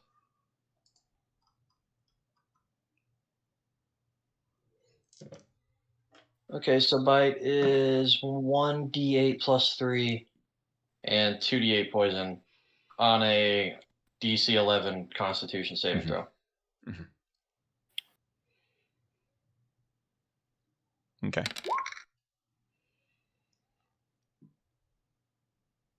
What was the I can't see four-sided? any of that, but my bars in the way. Uh, Wait, that was a 4? Oh, fuck. yeah, four-sided. There we go. Yeah. So yeah, so it's an 18. So as you actually like lunge in at the back, your legs, giant legs, kind of like grip around the owlbear. You're on its back as the fangs go right behind its neck, and the owlbear freezes up and slumps to the ground, and it is alive and paralyzed Wait, how the fuck was that an 18? because the poison damage I rolled. I rolled the Oh, poison okay, you did damage, what? yeah, Oh, I was, which what? was 6 and 2. So yeah, 10 plus 8, 18. Yeah, so it slumps. So one owlbear is dead on the ground. The other one has slumped to the ground and is like paralyzed now. Rough. All right, and then I back away slowly You can retreat there. with my injured leg. All right. And I really have to go to the bathroom, so I'm gonna. You guys can finish your short rest through the night, and then conversate. Do Is whatever. it dead? What's that? Is it dead? It's paralyzed for the next. Yeah. So it says when you KO it as a spider from the poison, it is stable, KO'd, and paralyzed. Yo, does anyone want to tame an owlbear? Can you do that?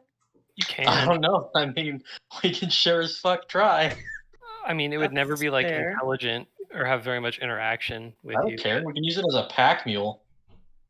That's I also. don't know if a you've good noticed point. this, but my strength is 3. We have Your a bag of strength holding. is 3. Bro, I thought you were all it's like this, like- stupid low.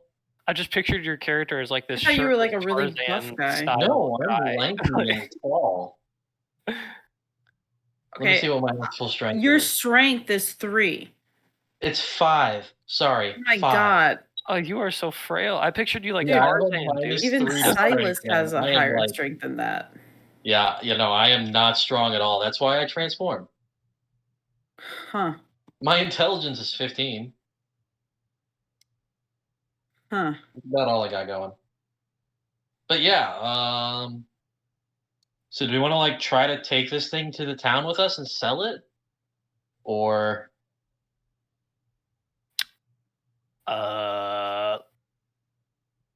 The other one's dead. I though, don't think right? so. Honestly, I feel like it'd be too much of a hassle for what it's worth. I agree. it's true, and it's not like we need money. Yeah, Speaking interesting, of money, though. we really have to spend all this money. We could always before it's just, back to acorns. leave it. We could always just leave it there. just leave the money. We leave it there and we go, and it recovers, Yeah, or it doesn't. All right. I So don't know. I mean, I think it's fine. We Does gotta anybody know anything about the nature of owlbears? Let's. No, but I just thought of what we could spend all that fucking money on. Let's make a fucking like Let's not. fortress. Like, let's get ourselves like a bandit squad. Like, start our own like mercenary band or something like that, and get like a. I mean, I would love to make a lab. like a little castle. Ellis Let's go Ellis build would a not be- castle, dude. There's so much of the world we haven't even seen yet, right? Well, here's Oh, the thing, guys. What if plane we can tickets. take a lab and a castle and move it somewhere else?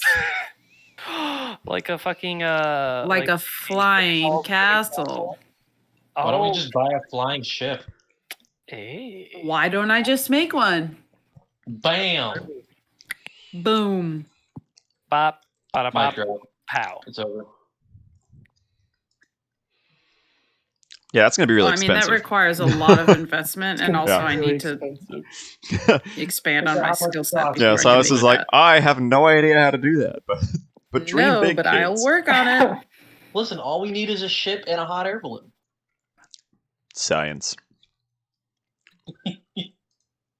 Fuck science, I can do magic.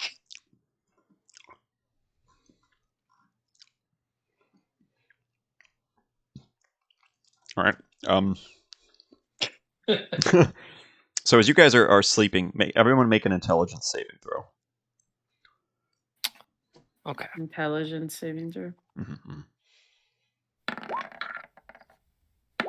Why are we sleeping again?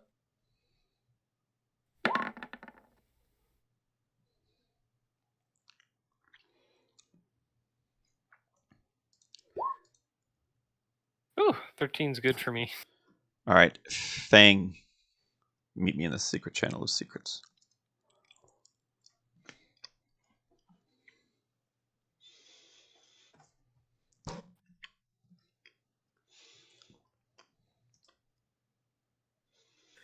I'm gonna kick you out, Silas. Secret channel. Secret channel. So as you sleep through the night, you dream of just kind of suspended in a blackness surrounding you, and you feel like you're hanging Can I there just for. make a request? Yeah. I haven't slept in like 38 hours. Can we have someone else be the one who dreams this? Yeah, like what you want? I could switch it to someone else. Because I'm not in my top creative form right now. All right, cool. All right, you vote someone else to come to the secret channel. I choose Eddie. Okay, send Eddie here.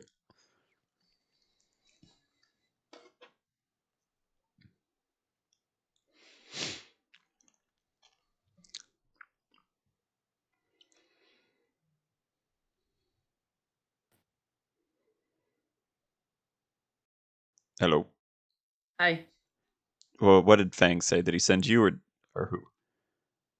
Oh no, he said Eddie. Okay, I'm actually I was I'll do it for your character, whatever.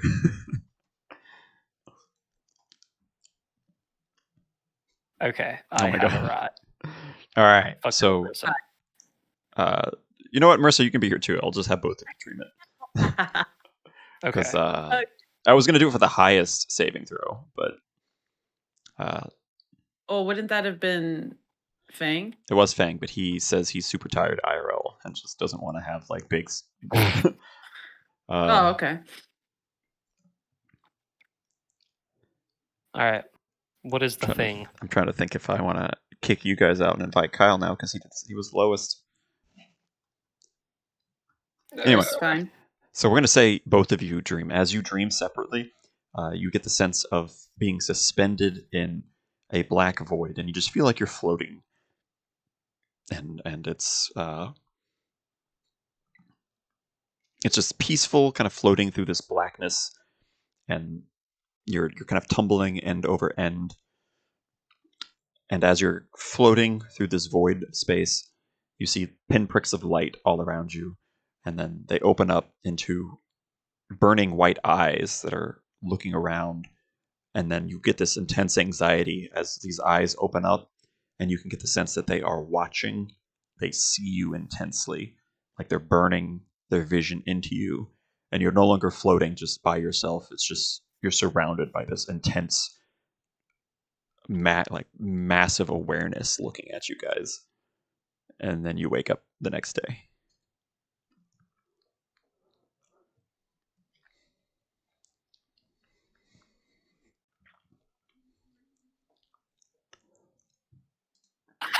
Oh. Wow. What are you laughing at? I'm mad. Okay, so I fucking can't. both of us were kind of spacing out. I literally just turned to her. I'm like, okay, before you go, I was kind of spacing out. I Wow. heard the dream, most of it, but I did miss some parts. It's okay. I Cool. just I'm forget. kicking you out. We're gonna go Elris. Oh. Okay. Everyone else is spacing out and tired, and they missed the fucking dream sequence. So Elris, you are the chosen one. You can meet me. Meet me in this channel of Back. secrets. You've all lost privileges. Elris is the one to have it. Get out of here. Damn it! Get out of here. All right. YOLO. All right. Jeez Louise. No one. Eddie, freaking Fang didn't want it. The other two were spacing because Fang voted. Whatever. So as you're floating through this, like you fall asleep, and you get the sense of floating through this void of space, and you're floating for a while, and you're comfortable in the blackness. It's familiar, but as you start to get this intense sensation, as pinpricks of light are opening up around you, and you see them, which is unusual, and it looks like you're just suspended in this field of stars. But then as these stars are like winking on, they start to open a little bit, and it looks like each one is kind of tearing a little rift through space, and it's looking intensely at you. They form eyes, all of these different pinpricks opening up. And you've gone from floating through space in a serene, tranquil blackness to billions, trillions of eyes opening and being intensely aware of you, just burning down, and you can feel their presence being like omnipotent and omnipresent, just bearing down on you, and you feel just exposed every aspect of you to these eyes. And then you wake up the next day. Is that all? Yep. And you go to the voice Is channel. that all right? That sounds like a very not good enough reason to try and do that. YOLO. Yo, did you get that, Kyle? What the whole? Everyone No, else I was feel that. spacing out. Hey, I just want you to know I feel that. I've been smoking a little bit. That wasn't on, like, because I respect the work you put in to tell us this shit. I genuinely wanted to know, but I, like, just blanked. Got most of it, but I wanted to ask you, and then you. No, left. Shane. I wanna enjoy the story, and I am just not gonna enjoy it if I have to remember. Not gonna all lie, that. I'm also incredibly tired. I was up at 4 this. I'm just going to Yeah. throw owlbears at you guys all the time. I'm ready. I got some new cantrips. Listen, we didn't kill that one, okay? It's still there. Yeah, so I'd say that you wake up the next day, and it's still, I would say it's still paralyzed, kind of like out there, and the snow is collected over it. Oh no, I'm starting to feel bad for it. Can we just like I'm okay, guys. I think we've done enough.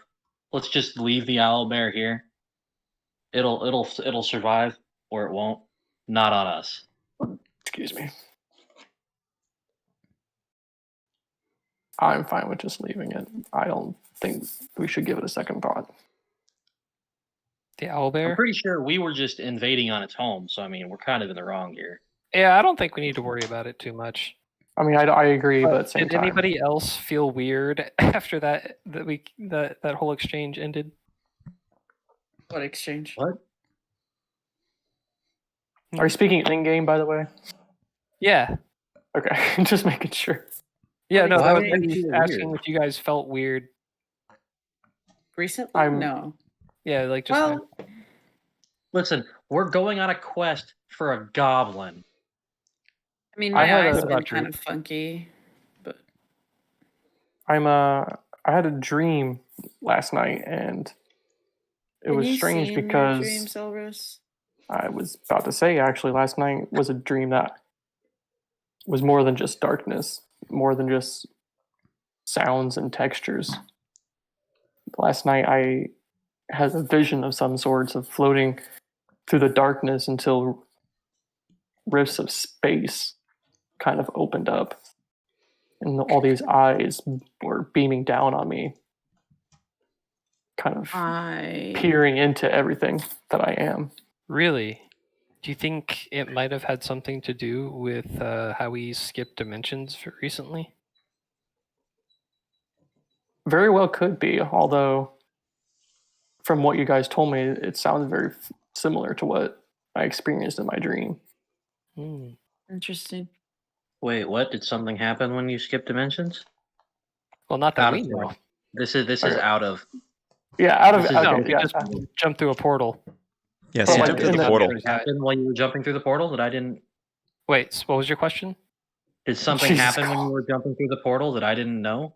No, I'm just like throwing out Kinda. ideas because it sounds Kinda, like yeah. he's like got people watching him. So if like people are watching him, maybe it has something to do with. So they us did skipping- actually. It was when they jumped through the portal, because you would have been there too. It was that Yeah. sense of you kind of like went through the rift and were floating through like the astral sea, which looks like just a black void of space. And Mhm. and as you guys were floating, you saw kind of in the distance a kind of nebulous area you were going to, just like floating that direction. But as you were going through and approaching the other side, where you could see like another kind of rift opening up in a portal, the stars that were surrounding you started to close out and just disappear, and then wink back on. But as they came back on, it was like eyes opening up and then looking at you. Hmm. Okay. Thank you for clearing that up. I was confused. Gotcha. All right, so you've waken up the next day. You all get your short rests, and I'd say that you're able to make it back. I want to spend a hit die on Gotcha. that. Yeah, go ahead. That's And, cool. Yeah, I'll have it just as you guys are going. You guys can spend your hit dice, do whatever, and you get So your save- song of and healing then- and all that fun stuff. So we get our how was hit that dice again? back. So it's just 6 plus what?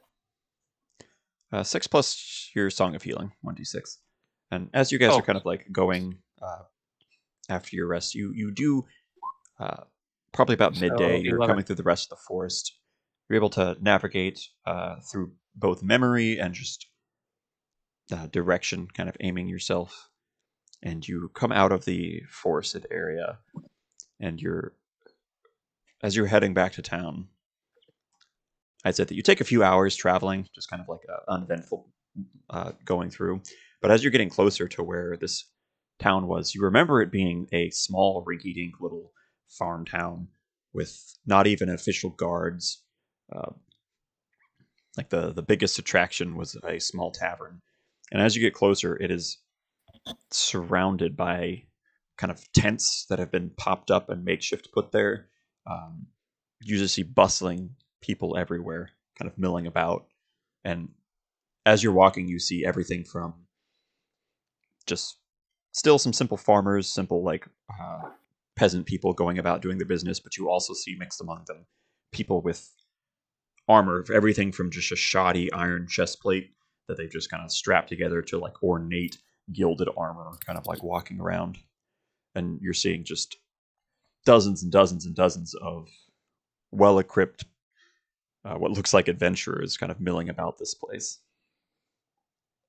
Hmm. And as you get closer through the town, you're like walking through all these tents. The buildings themselves look to have been built up to be more like before they were like 1-story shacks. Now they're 2-3-story brick buildings. And in the center of everything is this large tavern that was kind of built to be the central focus of the whole town. And it's a 2-story tavern, and it looks super fancy. It's ornate. It has all sorts of trappings and everything around it. Okay, nice. This town's leveled up a little bit since the last time we've been here. Did I come through this town when I was escorting? I would say you probably passed. Actually, no. I would say that you probably, because I think your presence would have been noticed a little bit coming through a town like this because it was so small. So I'd say that you probably came from a different direction, and then Okay, so I'm seeing all this for the first time. yeah, saves a lot of retconning. So to you, Wow, this is pretty bustling for a small town. Yeah, it wasn't like this before. Can I kind of find someone in the crowd who looks like they might know what's going on? Just kind of ask them, like Yeah, go talk to Eddie. somebody. You kind of pull someone aside as people are walking around, and Eddie kind of just eases into conversation supernaturally, just small talking with people. And Yeah. you gather that as you're talking to these people, they are. Hold on, where's my notes here? They're mentioning that they keep talking about that Gundren Rockseeker. He had found right underneath the town was the entrance to an ancient relic of civilization and he had just burrowed straight down into it over the years, financing his own digging with like a team.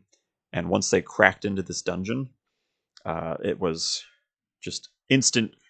Like the town's wealth just overflowed. Like they found ancient artifacts, gold, riches as they were plundering in. But as they were going deeper and deeper, it became more and more dangerous, and they were eventually it became an attraction, like a tourist spot. It's different fortune seekers, treasure hunters, grave robbers. Everybody was kind of coming from all around to try their hand at getting past some of these like deeper levels of this dungeon. And that's where that giant central tavern they pointed at you. It's let's see, Dude, so it's the first episode of Sword Art Online. Let's go. I was gonna suggest the first episode of Is It Wrong to Pick Up Girls in a Dungeon? Or Konosuba.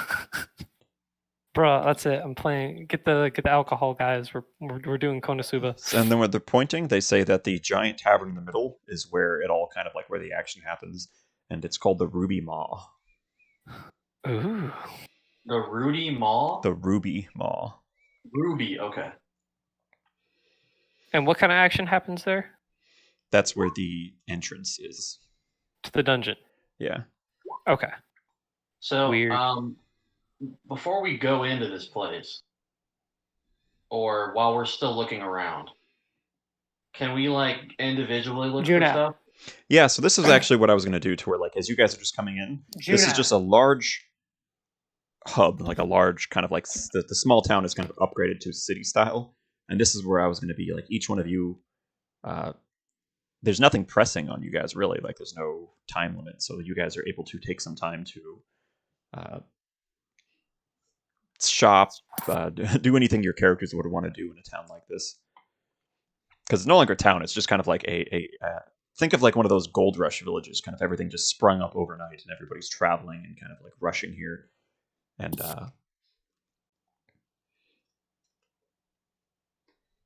yeah, so you guys are kind of free reign. Like, if there's something that you can think of doing, there's something probably there that can help you. Okay. First things first, Elris is going to see about his friend Darren from the orchard. Yeah. So you we're all actually- just doing like freestyle stuff right now? Yeah, that's what I was going to do. We could also... Okay. I know you guys were getting tired, so if you I'm wanted not. to... Yeah, I'm good. But a good few of us were. So it's up to you guys. We could do this here. We could do it over chat, just individually, like over the course of the week, or we could just save it for next time and spend a good chunk to do all that kind of downtime stuff. I'm good to do it here. I'm fine. I like the starting first here. option. If people who want to go now, they can. Or Okay, can yeah. So I'll say RP that through anyone the who chat. wants to like leave, we could finish it up in the chat. But if for on the table time, we can kind of do that here. Okay. So you're looking around for the orchard, and the orchard has it's bigger and better than ever. And asking around, you actually find out that Darren. Let me see if there's his name down here. Yeah, I kind of figured there was. Yeah, Yes, it I wrote is. people's names here somewhere. But yeah, you find that the orchard keeper. He was the retired adventurer, but when everything started, like the excitement kind of came to town, he actually came out of retirement, and now he's part of a group that is trying their hand at like going into the bigger dungeon.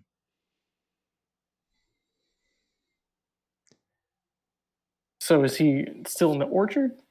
He owns Is the that what, like, orchard, his- but his he's kind of homestead? he's owned the orchard. That's where it would still be there. But he's not there as you guys are asking around. He's actually inside the dungeon right now with he's part of like a group. Okay. Didn't quite understand it. Okay. Well, then, finding that out, I guess Yeah, Darren Eatermath.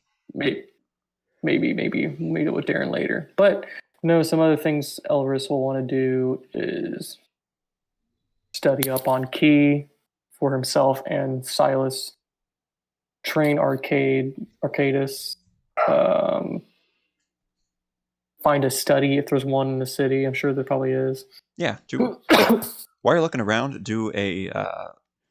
We're going to move to ask someone else what they do, and then while we're doing that, give me a persuasion check and a investigation check.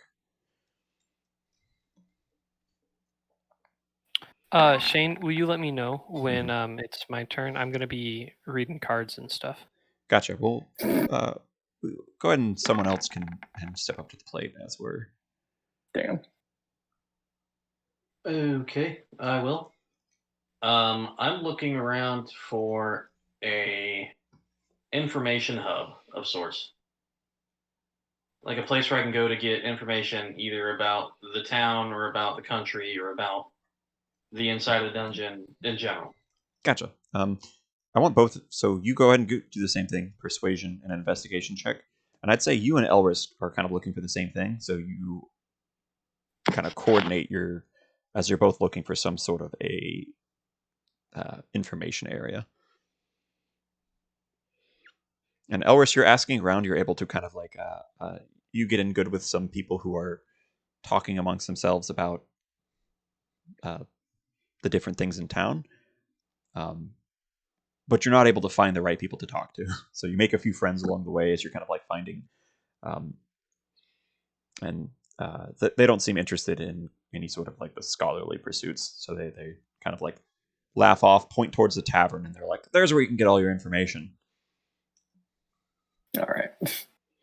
It's not like a town hall. You can do the persuasion and investigation checks. Yes, let's go ahead and drop investigation.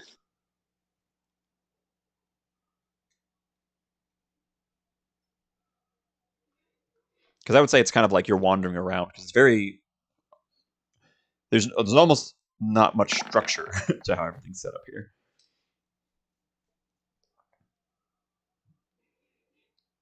So, you and Elris are able to, like, as you're kind of like talking amongst some people, Elris is able to kind of smooth over some social faux pas that Fang makes, but they're able to direct both of you to a. It's not quite a library, like because a library is more orderly, more structured, more set up to be like a long-term thing.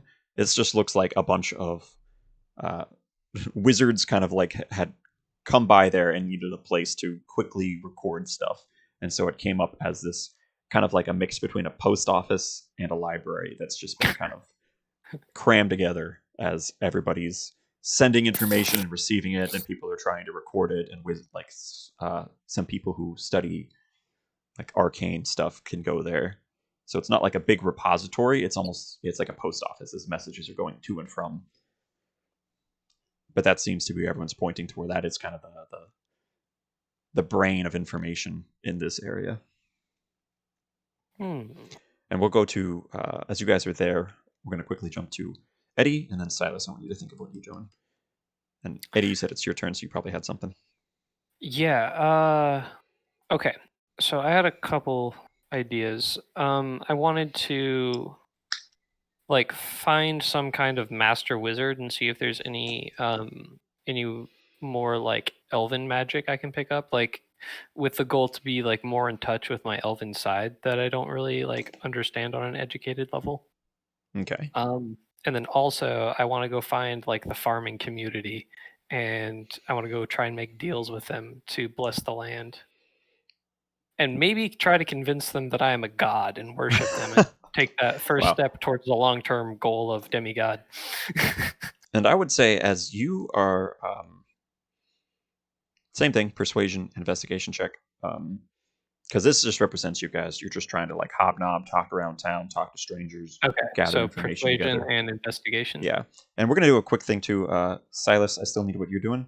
But because we're spending a good amount of time here, I want to know, how are you guys staying? Are you guys sleeping in stables? Are you resting under like newspapers? Or are you like going to the inn and being upscale about things? I don't know about them. How much money we have, We're gonna go upscale, baby. And then with Silas looking at the money, actually, as you pull out, you find 10% of the gold has become acorns. Ha! So you're kind of pulling out the gold, and you find just acorns. Kind of, you still lots of gold there, but you see that in the time that has Did passed. you erase where I had all that gold written down, Shane? Because I didn't have it written like in my actual money value. I had it Have we written in spent my any of like it? notes. Yeah, you guys Oh, haven't yeah. spent any of it, so I just assumed it was like So 10,000. we had Yeah, Wasn't it? 10,000. Yeah. I had 500. Okay, so then right. So then Kyle and I took the rest, 9.5. But I think I took most of it. Kyle, you had like, I think less than half. Well, I Yeah. had 200 already. I took had like 300. 500. so 9,000. You still find 9,000 of that gold. You actually, because of that, you have 1,000 acorns inside of your backpack as 1,000 of it turns back into acorns. Okay, I get rid of all those acorns. You I just- start throwing them out. Yeah. You just so you like hop into this bag and you just see like just acorns coming out, and everyone's kind of like giving you side looks as you're.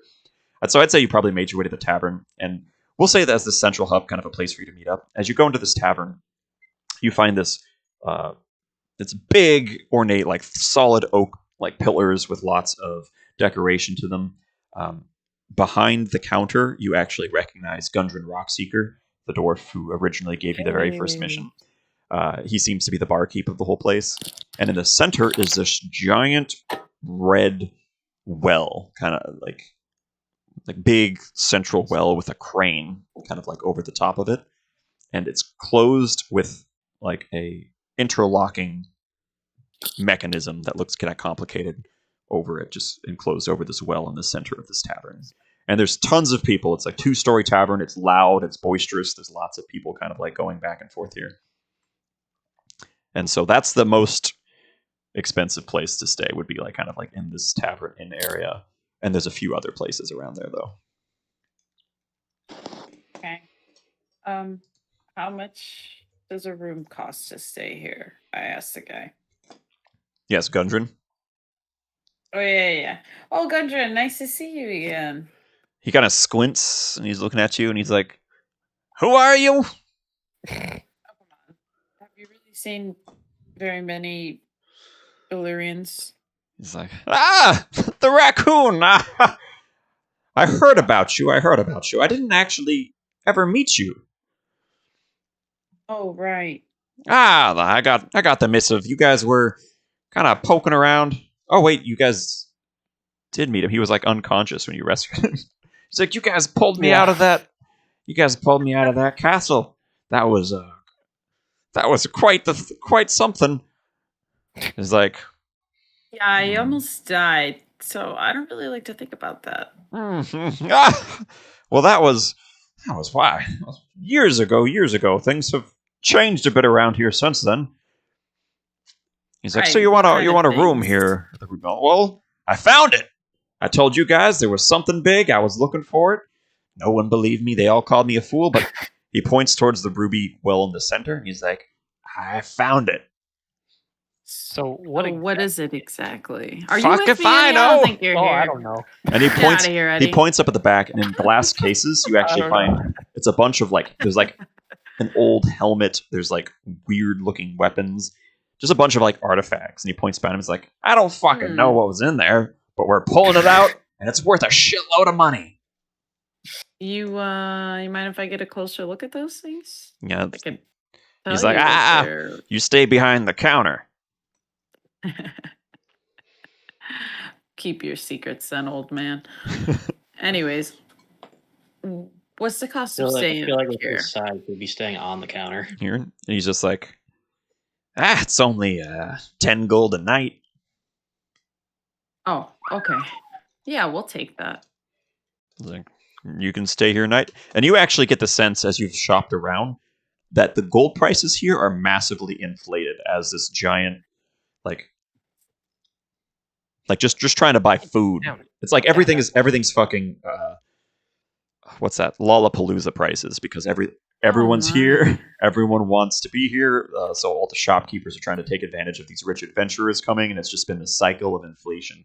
So everything is like they own everything here, but everything's really expensive. Yeah, but it's a nice room, right? It's a pretty nice room. Like as you Okay, yeah, that's fine. We'll you come take up. it. Yeah, it's nice-ish, but it's also loud. Like as he shows you to this room. I'm not sure if I'm going to assume everyone's staying here. If anyone doesn't, they can speak up and go somewhere else. But this room, it's pretty decent, like size, kind of on the small side. Like, but it's loud. It's like thin walls. You can still hear, and you hear cheers as this cranking sound, as like you hear this grinding noise and a cranking sound, and the whole bar like erupts in cheers.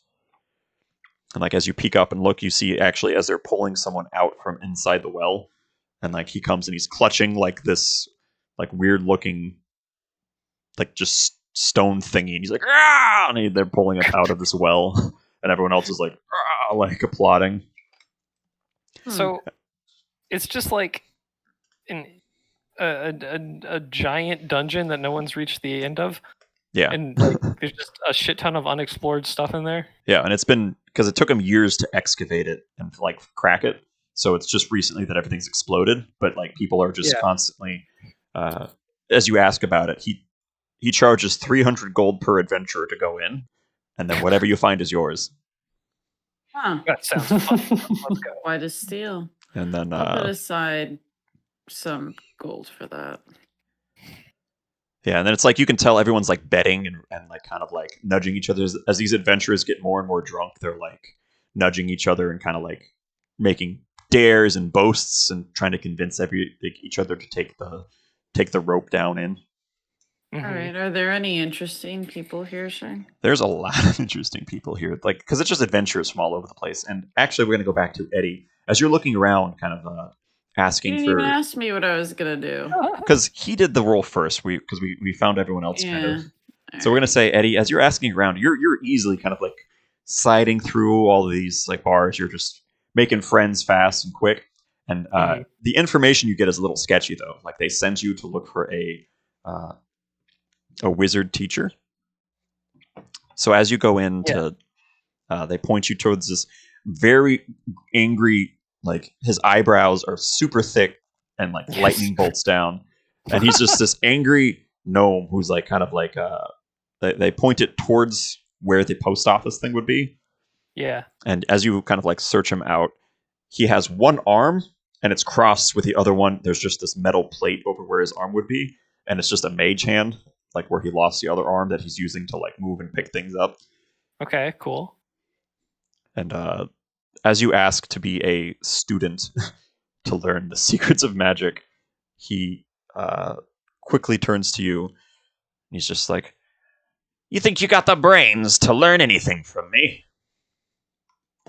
Okay, so Eddie is acting the most dignified he ever has in his entire life, Oh my or is it God, okay. at least what he believes dignified actually means? Okay. All right, and I get some like respectful student stuff. I'm like, please teach me, Master He's Sifu. like, "Tell me then, what is Mordecai's law of harmonic oscillation?" Yes.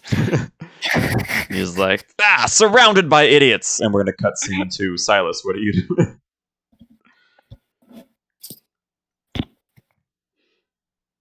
Nailed it. All right, give me a intelligence saving throw really quick. As no, me? for Eddie. And we're going to go, Silas, what are you doing? I'm gonna be making more. I got a Making more potions. Making more potions. Okay. And then I'm gonna be looking for a trade master to learn a new trade. What kind of trade are you looking for? Some sort of builder. Like a... I don't know, like a mechanic or blacksmith or whatever. So blacksmith would be like weapons and metal, and then like a mason would be like building, like constructing buildings and stuff. Oh no, not masonry. Yeah, but that's like building buildings. So there's the blacksmith, two different things, like weapons or like buildings. Let's do weapons. All right. So you're starting to work on your enchanted items, and you let me know what those are. And we're actually going to cut to Yeah, so think about those. Give me a quick. I'm trying. This is a new thing for me too, guys. I'm trying to like quickly pan scene to all this like montage from all the different you, and we'll have Elris and Fang are at this post office area where this is the information hub. They're able to kind of like talk their way into getting some. There's like private information, like letters being sent back and forth, but there's also just like a collection of scrolls, and they're not super well organized. They're just a repository of information people have collected. And you actually, as you guys are working on there, you have you find as Eddie comes in with this big stack of books that he slams down next to you guys as you guys are looking through the scrolls, and it's all this crazy like quantum physics sounding shit, and it's homework assigned by this wizard before he is even entertaining the idea of training you. I come in, I was just like, guys, this is the hardest thing I've ever done in my life. I ask Eddie to hand the scrolls to me, see if I can't. Oh my Maybe god, yes, help him. please. Any advice you could give? I still have a I'll mind lay of out the intelligence. Elris looks at the scroll. All right, Eddie, I'm gonna have to you to read this to me. and Fang, you were telling me you were wanting to research demons specifically, right? Is Fang here? Or hello? AFK, I suppose. Okay, cool. We'll skip to All right. what were you looking for, Elris? I'd say that you and Eddie and Fang still kind of standing in the background there. You're at this like library area with all these scrolls and the mails going back and forth. Key and dragon turtles. I'm not quite sure how much Elris would actually know about dragon turtles from his monastery, but Okay, so I'd assuming say it's not enough. Okay. So that's another investigation check as you're kind of like poring over all these scrolls. And this is going to start to do like individual skill challenge levels. So you're kind of like looking up stuff, any information about your temple. Okay. And then you actually, as you're looking through these scrolls, you're looking for information about the temple, and there's like historical documents talking about how there was a temple, and it kind of was abandoned and fell into ruin after one of their masters died. And they mentioned there's rumors of an important relic from the temple that was stolen, and the rest of the monks kind of disbanded. The ones that like they just kind of like wandered off and left as the monastery kind of like fell down into ruin. It notes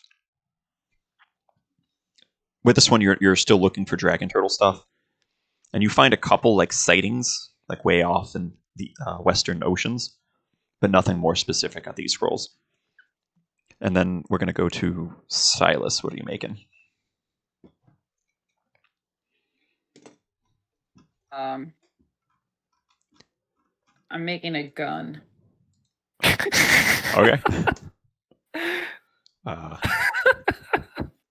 So as you find a blacksmith, you This is are an assault rifle. An AK-47. yeah. So you actually see So you find this little dwarf named Gimnus, and he's sitting there, just boom, kind of pounding on metal, and you just walk in, it's like, I want a gun.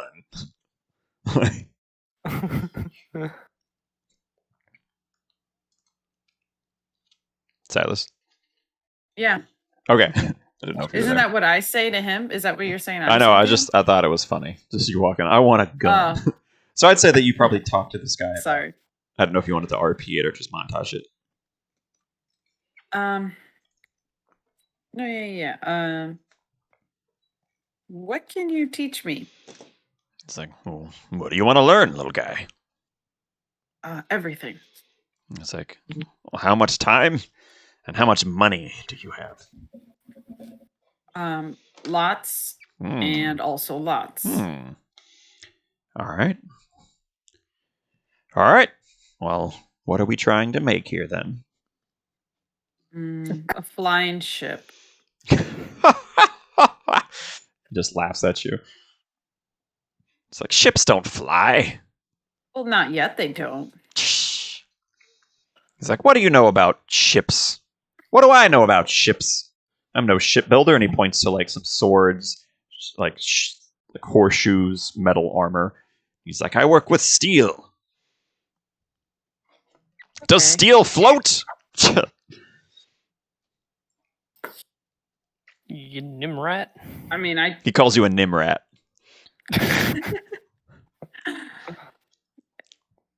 okay. Teach me how to make weapons. Then I need to expand my skill set. All right. What weapon are you trying to make with this guy? Man, I don't know.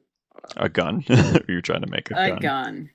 I mean, does he even know what a gun is? Like, what's No, but I'd in say that this you could world? probably... No. Yeah, guns don't really exist here, but you could probably tell him about, like, if you're trying to form, like, a metal tube that can, like, fire something using explosive gunpowder kind of deal. I would say that as you explain kind of your ideas, he seems intrigued. He's like, you got some crazy ideas, you little Or Nimrat. like a launcher, like a rocket launcher, but instead of rockets, I launch spider webs.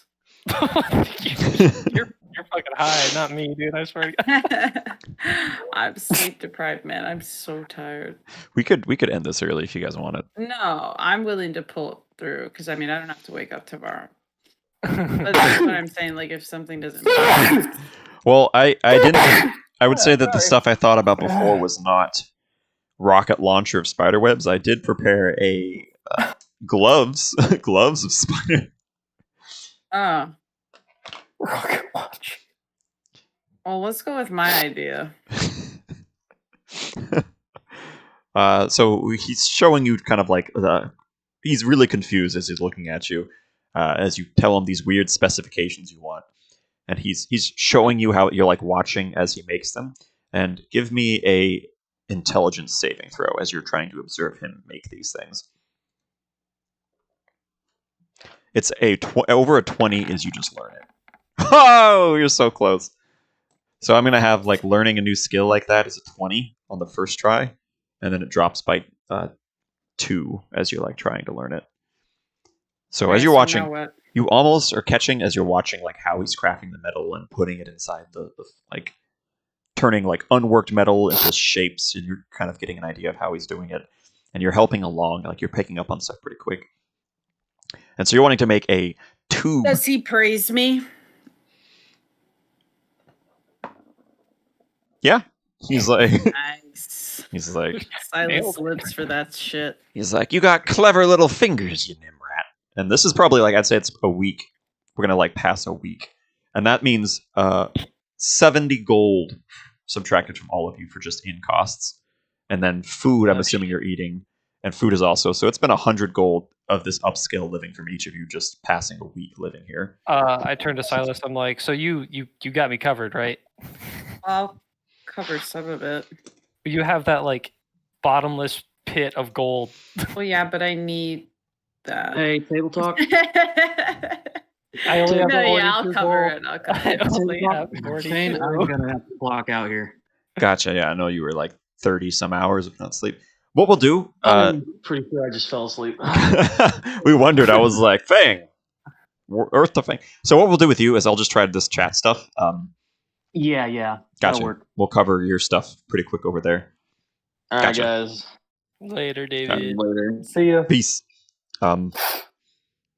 So I'm still confused. So you're trying to make a tube that is, because the thing Well, that I was thinking. honestly, I didn't think. I thought I was just gonna come here, learn basic blacksmithing skills, and then just be able to make whatever I want. Not right now.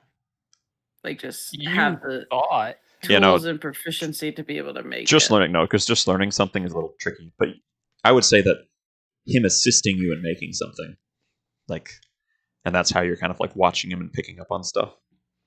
Because I don't think you like learn a whole thing in just a week, but like watching and observe. I like I mean, the idea I of could. I'm You could have. incredibly smart. you were actually very close. Rolling over a 20 just learned something for you. Yeah, everybody has that too. Like if they learn a new skill. It's just intelligence saving throws. But I would say as Right, but so that just means I don't learn it. It's not like a scale. Like I'm It's a scale. super close. you're getting close to where I reduce the difficulty, like when we go over it. okay. So before it was a 20, now it's But an how 18. often do you do that skill check? I'm going to say it's like a week of learning. So do I do it again? There's another week that passes because right now 100 gold. Well, I thought you just said we were over a week. Yeah, 1 week passes there, and I'd say with him helping you, it takes about a week of crafting time to make a magical item of like meh, like uncommon quality. Me. Him helping you, I'd say, would actually reduce some of the time. So these more advanced items, he's showing and helping as he's making stuff to your specifications. And so you try to make this like web launcher, and you get this metal tube, and using his crafting of like working the metal and your like assistance in kind of like putting the enchantments on it and using the spider webs that you guys got, you're able to make a. Let's see if you make it. Do a Arcana check using Arcana check.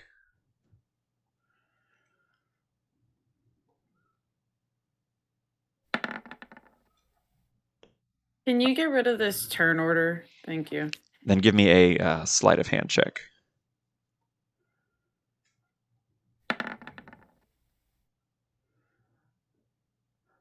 All right, and I'm going to say, as this guy's helping you, he does charge you for his help, and you're still new, trying to like work all this enchantment into there, and you end up with this attachment to your crossbow underneath it that is a tube that can be charged. It has like the spider webbings kind of like infused into the metal, and it has charges that you can use to either shoot a web, use a quick little from your crossbow and stick to something, and then like Spider-Man with it, and Grappling hook, dope. and then the ability to. The gloves would have made more sense with this spider climb. You can spend charges to do it. I'm not sure how the crossbow does it, but we'll say it's magic, so it would do a crossbow. Well, because you said the blacksmith, so I was like, I mean, gloves aren't gonna work. It could be metal gloves. I'm just saying, like, I was thinking fabric when you said Could be gloves. fabric. Let's Like, go if you ahead. Let's look just for someone else. say they were metal gloves. I like that idea. Okay, so you get kind of metal gloves that have their. Well, just a single one, like a Thanos glove. Okay, like a single kind of gauntlet with like the webbing, Yeah, and it has like webs as you open their hand with that. it goes all the way up to my shoulder. It's a long glove. And it takes you. Yeah, maybe up to my. So it would take normally 2 weeks and 200 gold to make this thing, but I'd say because of the inflation and this guy helping you, he's able to help you complete it in 1 week. So that was a week watching him, and with him helping and you're kind of like getting together all these materials, you have the spider web, so I'll reduce that. I'll say it's 400 gold that you spent. So that's 500 from Silas, 100 from everyone else as you're like working kind of through all this stuff. And as that I week just passes, subtracted it from our AK gold. and as or another week 9K. passes, 10% more of that gold turns to acorns. So if I have 8.2 after paying everything, now where am I at? It's 820 gets subtracted from that. All right, so subtract it. It's 7.4. Thanks. And Eddie starts to catch rumors because I'm assuming Eddie kind of like in between these studies, he goes back and he's still kind of the social butterfly moving between all these crowds. He starts to hear rumors of people. Two things. There's outrage of this counterfeit money that's starting to circulate of people just having money and then looking into their pouches and finding fucking acorns. Oh, son of a bitch.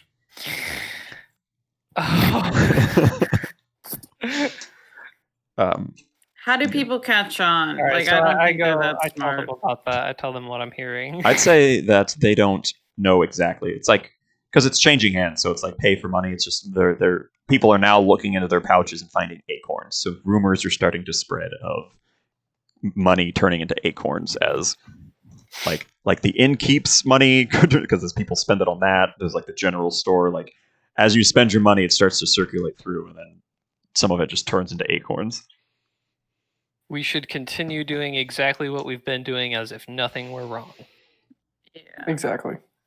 Probably get rid of the acorns a different way, though. Yeah, we don't want to get caught with like 10,000 acorns. We might be a little suspicious. All right, as Eddie tries to help diffuse some of these rumors, do a deception check, Eddie. Oh, yeah, they're not acorns. They're playcorns. Okay, with disadvantage. Birds. No. No, as you're trying to like kind of see it out, so Oof. Wait. Actually, excuse that me? was a so it was a 10. 15. The actual Okay. fuck rolls a 5. It still gets a 15. No, it's a It's 10. yeah, what the hell, dude? I have my ability that just makes it a 10. Oh. Oh, so if you roll under a certain number, then it's just automatically a 10. Yeah, it's automatically a 10. So I Dude, think he just rolls a no, 20. hold on. Match. No, because my proficiency bonus, bruh, I Yeah. just roll a 20. Are you Because serious? any On a roll 10 5? or less, no, any roll less than 10 automatically turns to a 10 because of one of my subclass abilities, and then I have a plus 10 bonus, so I can't roll under a 20 on deception or persuasion. Yeah, you can. Wait, yeah, no, wait, no. Yeah, so I'll have to think I of can't roll under a 20. So I'm gonna have to think of to where. I don't know what to do about that. Yeah, that's tricky. I Well, I know 20 automatically- 20 is not a crit. Like 20 in ability checks, like there's stuff that's difficulty 30, and you guys just can't do it yet because it's too hard. Actually, I could roll a 30. You could potentially. So yeah, you might be able to. That's shit like persuading a king to do shit or like talking to gods and all that. But so Eddie's kind of like in the So background. I can handle some people rumors, basically. So I'd say that you're spread some of it. So you're counteracting, kind of like trying to seed some counter rumors as, and you actually have to spend some gold. So you're kind of like greasing palms, kind of like trying to get people to talk about these acorns, and you can think of some way to like make the rumor set, like divert attention from you guys. Yes. And then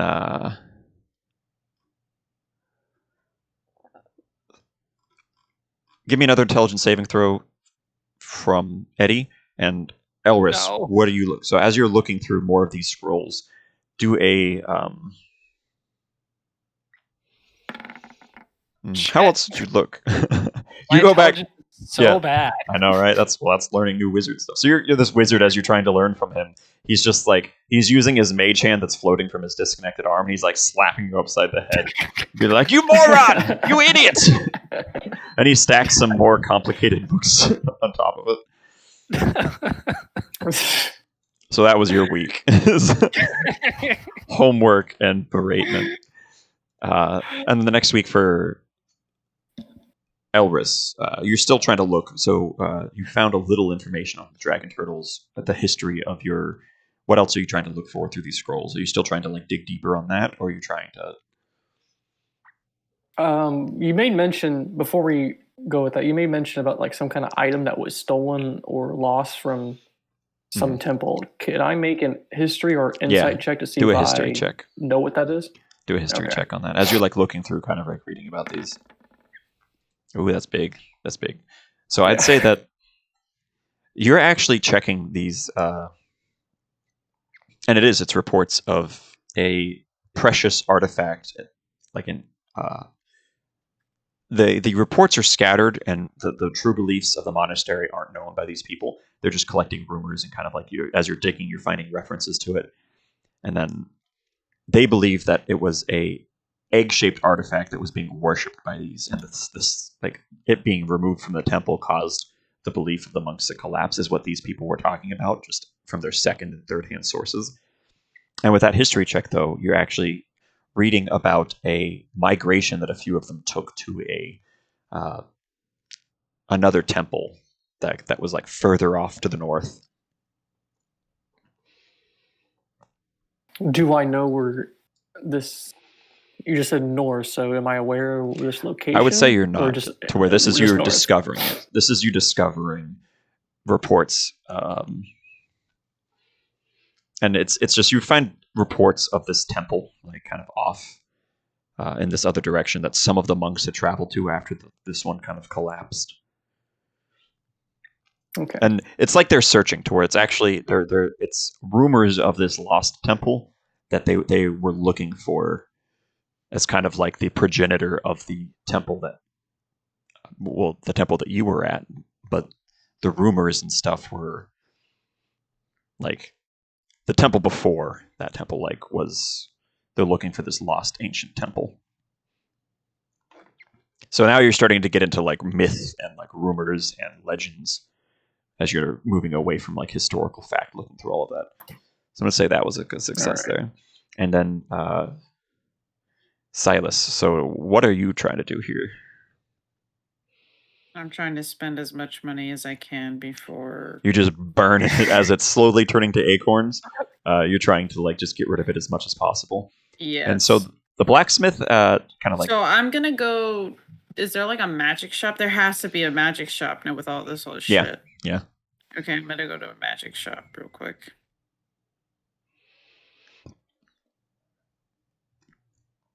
So you like go into this, and you actually go into the magic shop, and you find the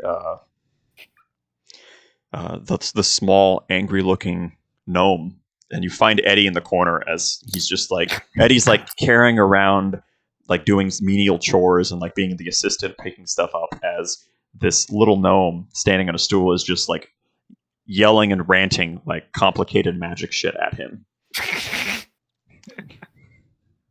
Do I Oh, hey, understand any Silas. of the magic? Do a Arcana check. Wait, Okay. well, what did you say? I said, do I understand any of the magic that he's Oh, yelling okay. at you?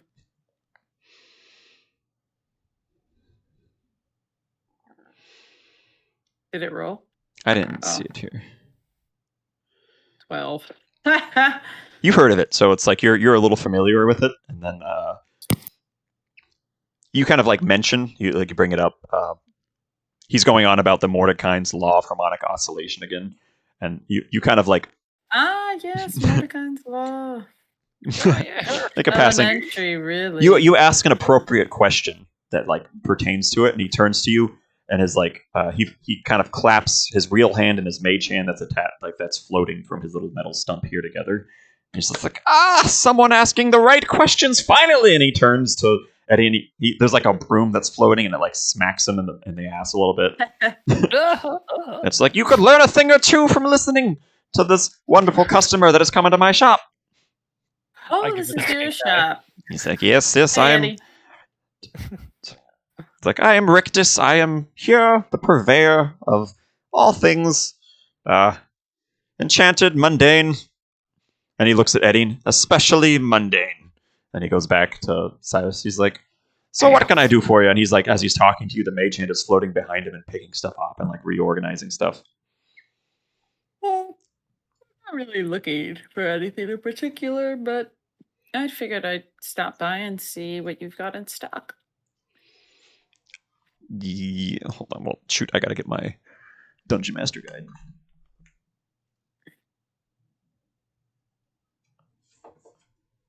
Kyle, are you tired? Because if you're not looking for anything particular, give me a D100 roll.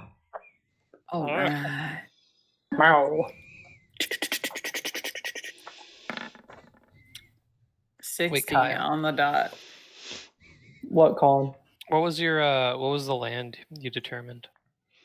Depends on what deck I'm playing. Aloro. I just want like, Oloro. yeah, I'm trying to think of like if I have no field or something like and I can just like all I can do is search for a land, like what would I search for? So he has a collection of third level Oh. spell scrolls that he shows you. He has a few potions. One of them is a potion of invulnerability, and then a few other potions that you recognize. He has some enchanted crossbow bolts. Ooh. he has a Wand of the War Mage that he shows up, and he's very proud of that one. What's that one do?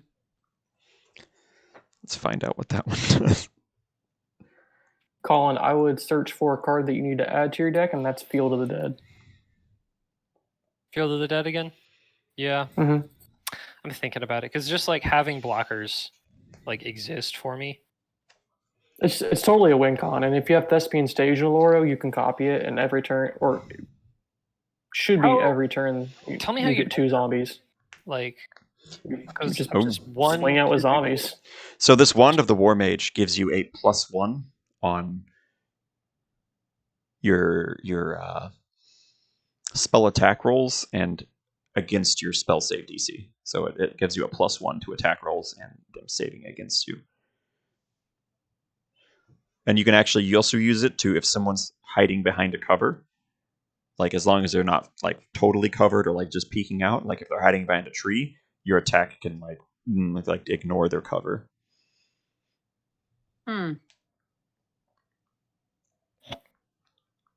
What else? There was some very powerful, like glowing crossbow bolts. Yeah, I want those.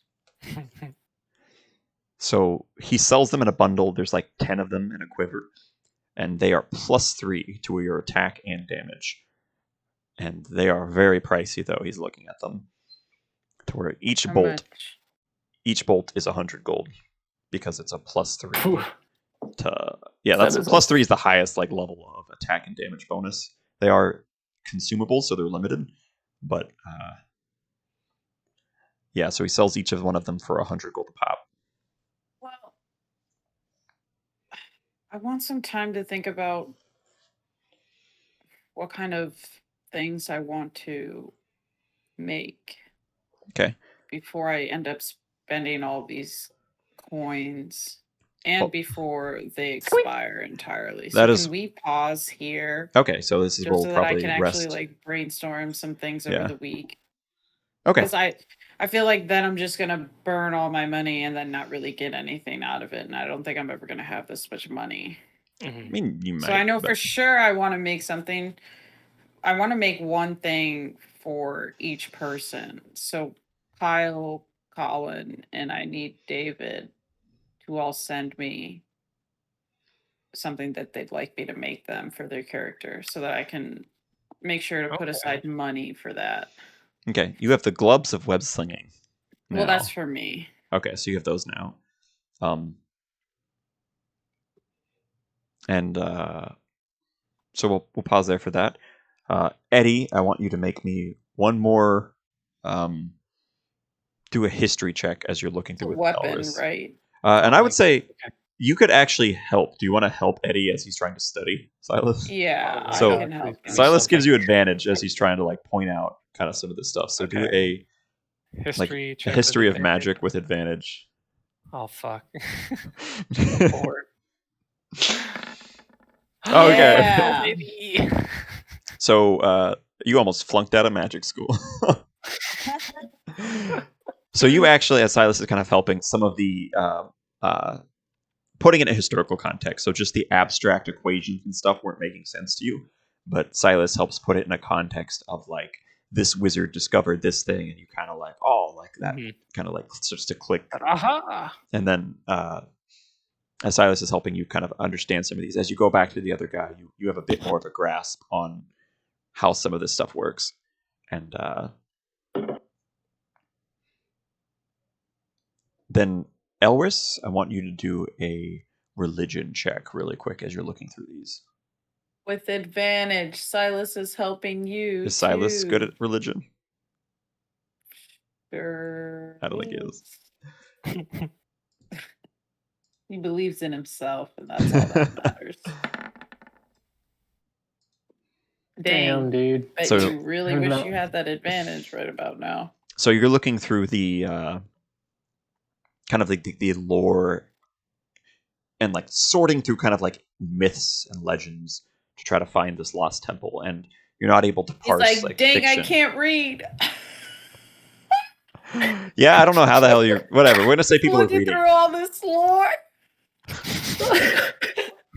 We'll say people are helping you, like they're reading it to you or something. You paid a little street rat boy to read it to you or something. Yeah, so you're listening to this lore, and like you're not able to parse, like a lot of it is just sounds like mythology to you, and you're not able to like get any. So you now know of the general area of a lost temple of your religious order that some of the monks were searching for after your temple fell, but you were not able to discover the exact location of it from this research. Damn shame. And then I'll say with this is the first half, so we'll say that it's 2 weeks here of you guys like hanging out at this place. So Silas, you were able to like watch this blacksmith kind of make stuff. You had 1 more week, so I'm going to say you probably crafted a few potions. So while we're gone, just think of like a few potions you wanted to make. I think like within a week you can make either a bunch of little cheaper ones or like 3 or so more interesting ones, and then those you can think and get back to me on. And Eddie, you almost flunked out of the magic school, but he was impressed. No. He was impressed by you coming back and talking about these kind of the legends of the wizards, and he's Teamwork. keeping you around a little bit longer to see if you're at all teachable. And okay, yeah, I That's think the goal I strive for. all right. At So all. we'll be 2 weeks into the downtime thing, and I'm going to try to figure out how the hell to do all this bookkeeping. Mhm. But I did actually want to ask questions because it's something I want to do a lot of. I like the idea of downtime being like after every So Adventures, you guys taking a little break to work on personal projects. But Yeah. how does it work for running it? Like, does this mode of jumping between people quickly, or like is it? I like it. Yeah. I mean, I felt like I wasn't like doing nothing for all that long. Also, I'm, doing 2 things at once, so maybe that helped. Maybe it helped. Okay, as long as you can keep focus with some of it. But- I think I got everything but that dream. I feel bad. How did? Well, I'm actually going to do something more at this halfway point here. But Elris, did you? Oh, Kyle. I'm asking Kyle. What'd you think? I want some feedback on how this downtime stuff is working. Do you feel like it was clear and kind of keeping pace and keeping attention of like what you were doing personally? Me personally, I mean, there wasn't much to what I was doing. Like other people were like making stuff. I was just trying to do research. So like there wasn't much to mine. So like there's nothing I can do about that. It was fine. Like I thought we'd think everybody or how you handled everyone's Okay. Yeah, I'm trying to downtime smooth. I'm thing trying to was- because this was done really this well. is my first foray really into. I've done it before a little bit, but this is going to be more of a. I want opportunities for everybody to do personal side, like help each other on projects or go off on little Mhm. personal stuff. But I think the research, like that, is a thing. Is you did discover a big thing about there is a lost temple from your religion. Like written Yeah, in we're lore definitely and gonna do stuff. something about that. Yeah, for sure. And then, Marissa, what'd you think? Kind of like, was it a little like hectic jumping back and forth, or was it like No, I thought it was well done. okay? And then we're gonna end on a little bit of a cliffhanger here. So as you guys kind of like meet back at this inn, and your gold's kind of running quickly. The rumors of these acorns, Eddie's starting like he was able to hold back 2 weeks worth of these rumors, kind of like. But now there's so many where like people are gambling at the table. You see as like people are betting money, and like at the middle of the table, it springs into acorns as some of their gold turns into it, and a bar fight starts from them accusing someone else of using fake money. And you actually see the central well open, and the crane lifts up another group of people, and you see Darren Eatermath, the orchard keeper, the retired adventurer. You find a large, like someone who looks kind of like Silas, but they're larger, female and black and white. Hold a second. Ah, I need to potential write love this down. interest. What? I gotta write this What the hell are you saying, Marissa? Yeah, you're. I gotta write this down. I'm Okay. screen at this point. Well, this is Okay. just kind of like One more time. You said the name was of the first guy. What? Darren, my Darren bro, Edelmith. Darren. He was from the original Fandelver. He was that retired adventurer Eaterman. who owned the orchard. Yeah, Darren Eatermath. Remember the guy who owned the orchard? Nope. I thought the guy that owned the orchard was like some old fart. He was. He's an old elf, Yeah. like a half elf Oh. retired adventurer, and he just kind of Also, like went back into it. any update on me helping like the farmers and shit by casting plant growth? Yeah, I could probably figure out something like that. Okay. So are we actually gonna do we have to RP the next 2 weeks in chat, or are we gonna do it like? I'd like to do Or maybe you- at the during table our because usual Marissa session. wants some time. I like doing it at the table. I'd like to do it. This is something we could do also, like if you guys want to do something more individual, but for more like central story based focus thing. But this is also going to lead into a more direct story thing, like this cliffhanger thing happening, and also anyway. So this well thing opening up has Darren Eatermath, who's a retired adventurer. Like you guys recognize him from your last trip from when the town was still small. And next to him is a taller than Silas. She looks kind of like still with furry, a little bit plumper. She has like black and white markings. You see a human kind of like with a cloak like over his head with two little daggers kind of like hanging onto the rope. And you see Riven the Dragonborn being carried up as all four of them are coming up from this platform. Okay. That's pretty. Wait, out of the well? Yeah, they're coming out of the well. And they have like they're coming out with some like jewelry on them and all sorts of like, and all the stuff that's been coming out of here looks old and weird, like not of a culture that is instantly recognizable to anyone. Like the weapons look weird, the jewelry looks weird, the armor looks weird. Weird. Weird. That is weird. Are we So gonna to- keep going at all, or I think we're done with after Nah. this cliffhanger thing there. Marissa's tired. How much? How much I'm EXP like, we so getting? zoned out. I'm gonna like knock out. So I think of the owlbears. That's just 10. 10. This one, yeah, 10. Thought so. Well, the owlbears plus like spending some time with downtime learning some of this side Yeah, stuff. that sounds about right. And then Shane, can you level us up? Because now I'm just going to like 110 points. what? Like, you should be able to. yeah, you're not leveled. Why can't you do it? My overall level is locked. Doesn't let me change No, any you gotta of go that. to mine you is- gotta go to the class tab Yeah, and the change class it there. tab. There, I moved it for you. Which is funny because that you've been rolling and you should have had a +1 to all of your rolls. Because Oh, your yeah. proficiency bonus went up by 1 for the level, so you should have had a +1 to all of it, like every roll you did, pretty much. Oh shit! I didn't do I that don't either. see then. that. I don't Go to see the how I would tab, have gotten like, a there's +1. No, I did it tab already. But skills. does it automatically add that? Yeah. It would automatically add it with the math, yeah. I don't see I that just now then, changed because mine. then To 5. I wouldn't don't think my it really would intelligence have change gone anything I up? did though. Yeah, so No, you you just get like a +3. Like your proficiency bonus up until this point has always been a +2, yeah. but now it's a +3. So it does change stuff Oh, for everybody. I see. Okay, I thought you were talking about individual. No, but like my Or bad rolls were stats. like stuff like investigation stuff. That stuff I'm not proficient in, so it wouldn't have really changed anything. Oh, I got you. Yeah. It would have changed a couple of mine, but whatever. Actually, Oh, no, huh. Shane, that matters because that means that I fucking learned blacksmithing in a week. Oh, fuck, it did, didn't it? Yeah, Oh, Yeah, it dang, does. that's a big. That's a big that's a thing. huge change. Yeah, damn. So you need to figure out how to adjust that because No, it's yeah, not I him. It's totally you. learned Marissa. that. You just change the number. That's it. Yeah, I mean, you now just blacksmithing tools under your proficiencies. You're proficient with blacksmithing tools. So as you watched him do stuff, you just kind of like were really quick to pick up on it. Like as he did things, you were like, "Oh, this goes here. That's how this works," and you just got it. Alright, bitches. Yeah. So now using blacksmith tools, you can and I'm Weapon actually proficiency going to look up. I have a whole thing for blacksmithing. with blacksmith tools. You can temper weapons, so you can add temporary like dice bonuses to them that last a certain number of fights. You can add like temporary armor class bonuses to like armor people are wearing.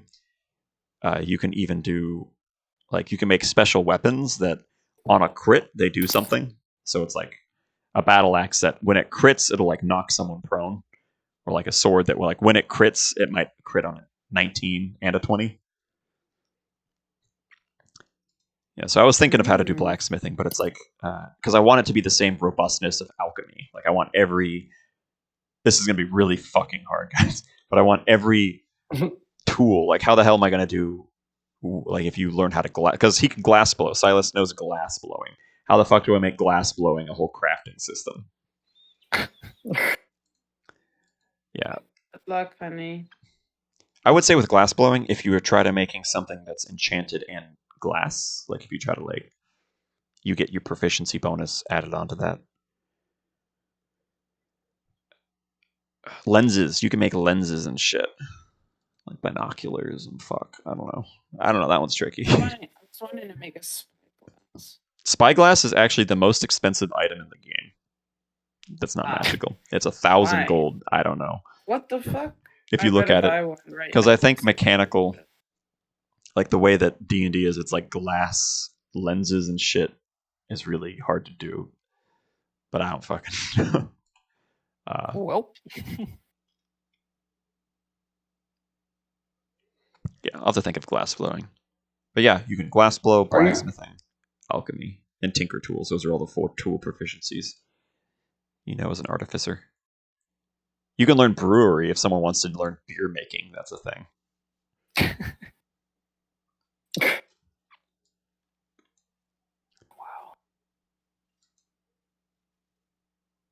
holy shit, guys! I just did like a roll of Aloro. It's turn 3, and I have 7 permanents. Fucking 3. And I took Soul Ring out. Good. Do you have time, Shane? Because one thing I wanted to do was kind of train or meditate with Arcadis. Okay. I would See say if, there's one like, thing you he notice. has like inherent. See if he has like any inherent knowledge on basically just anything that I need.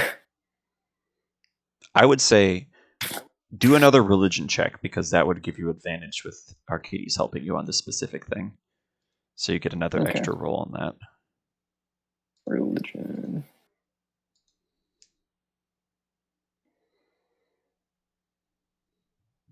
Is it like another, like one more, you mean? Yeah, do another because we're just giving you advantage on that last check there. Oh shit, I think I may have rolled.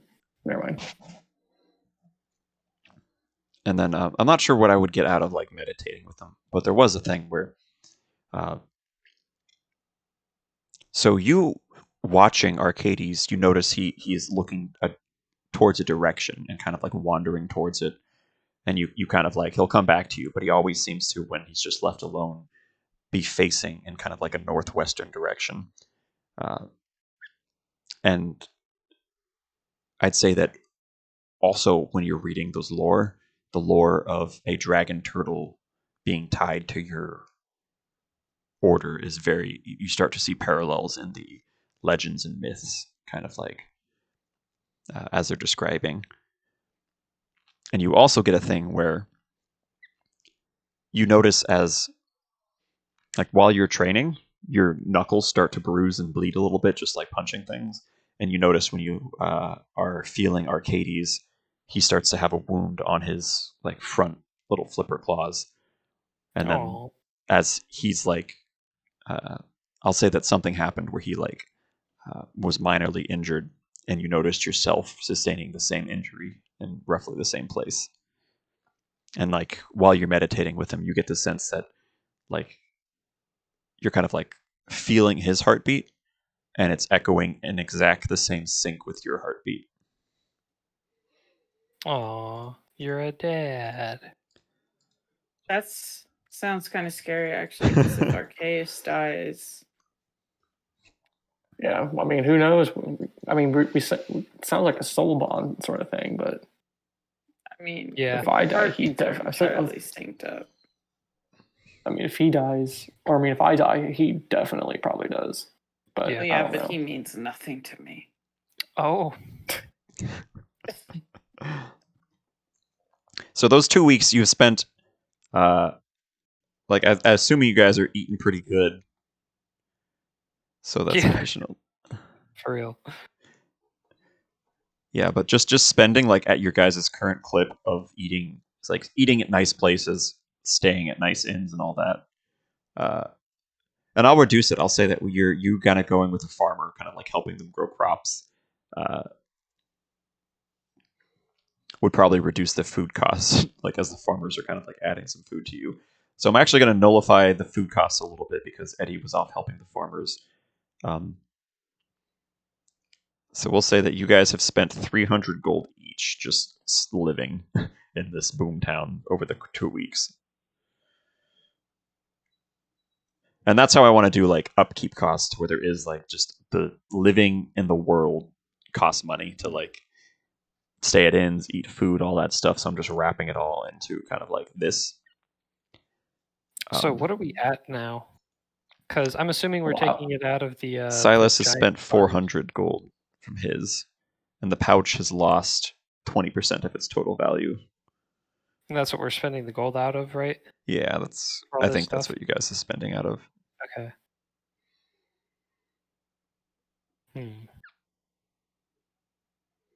Okay, so I don't have to subtract anything, right? Yeah, I guess one of you guys can be the bookkeeper. That would help a lot. To just if you want to manage like the party fund. I thought that have was it. all just in Silas's gold tab. I'm doing it. Yeah. Okay, so if you do that, then it's 1,600 gold removed from you guys just spending it from your 9,000. No, I had 9.5. Okay, so you had 9.5, but then 1,000 of it. I'm just gonna say that Fang. I'm gonna put it all together. So you have. I think it's gonna be easier because Fang took some of it, but we'll just keep it in the party No, fund. Fang only had 500. That's why we have 9.5. That's what I'm saying. I'm just gonna have him put it in the party fund because it's easier. Because then 10% of it turned, so it was 9,000. Then you spent 1,600 collectively on stuff like that. So that's 7,400, and then another 10% of that went. So that's 740. Dang fucking math. So that's 500. And 7. Man, I can't fucking math. Where's my calculator? Okay, what's Math. okay, Shane? What's going on? Okay, it's 9,500. 10% of that was acorns, Yeah, right? so I'm doing So 7,400 that's 8,600. minus 10% of that, which is 600 740. Yeah, so 600. Oh shit! You have 6,660 gold left. Nice. That's ominous. All right, hurry up and buy something real quick. I bought an ice cream cone. And I'll say that Eddie was seeding lies, exuberant.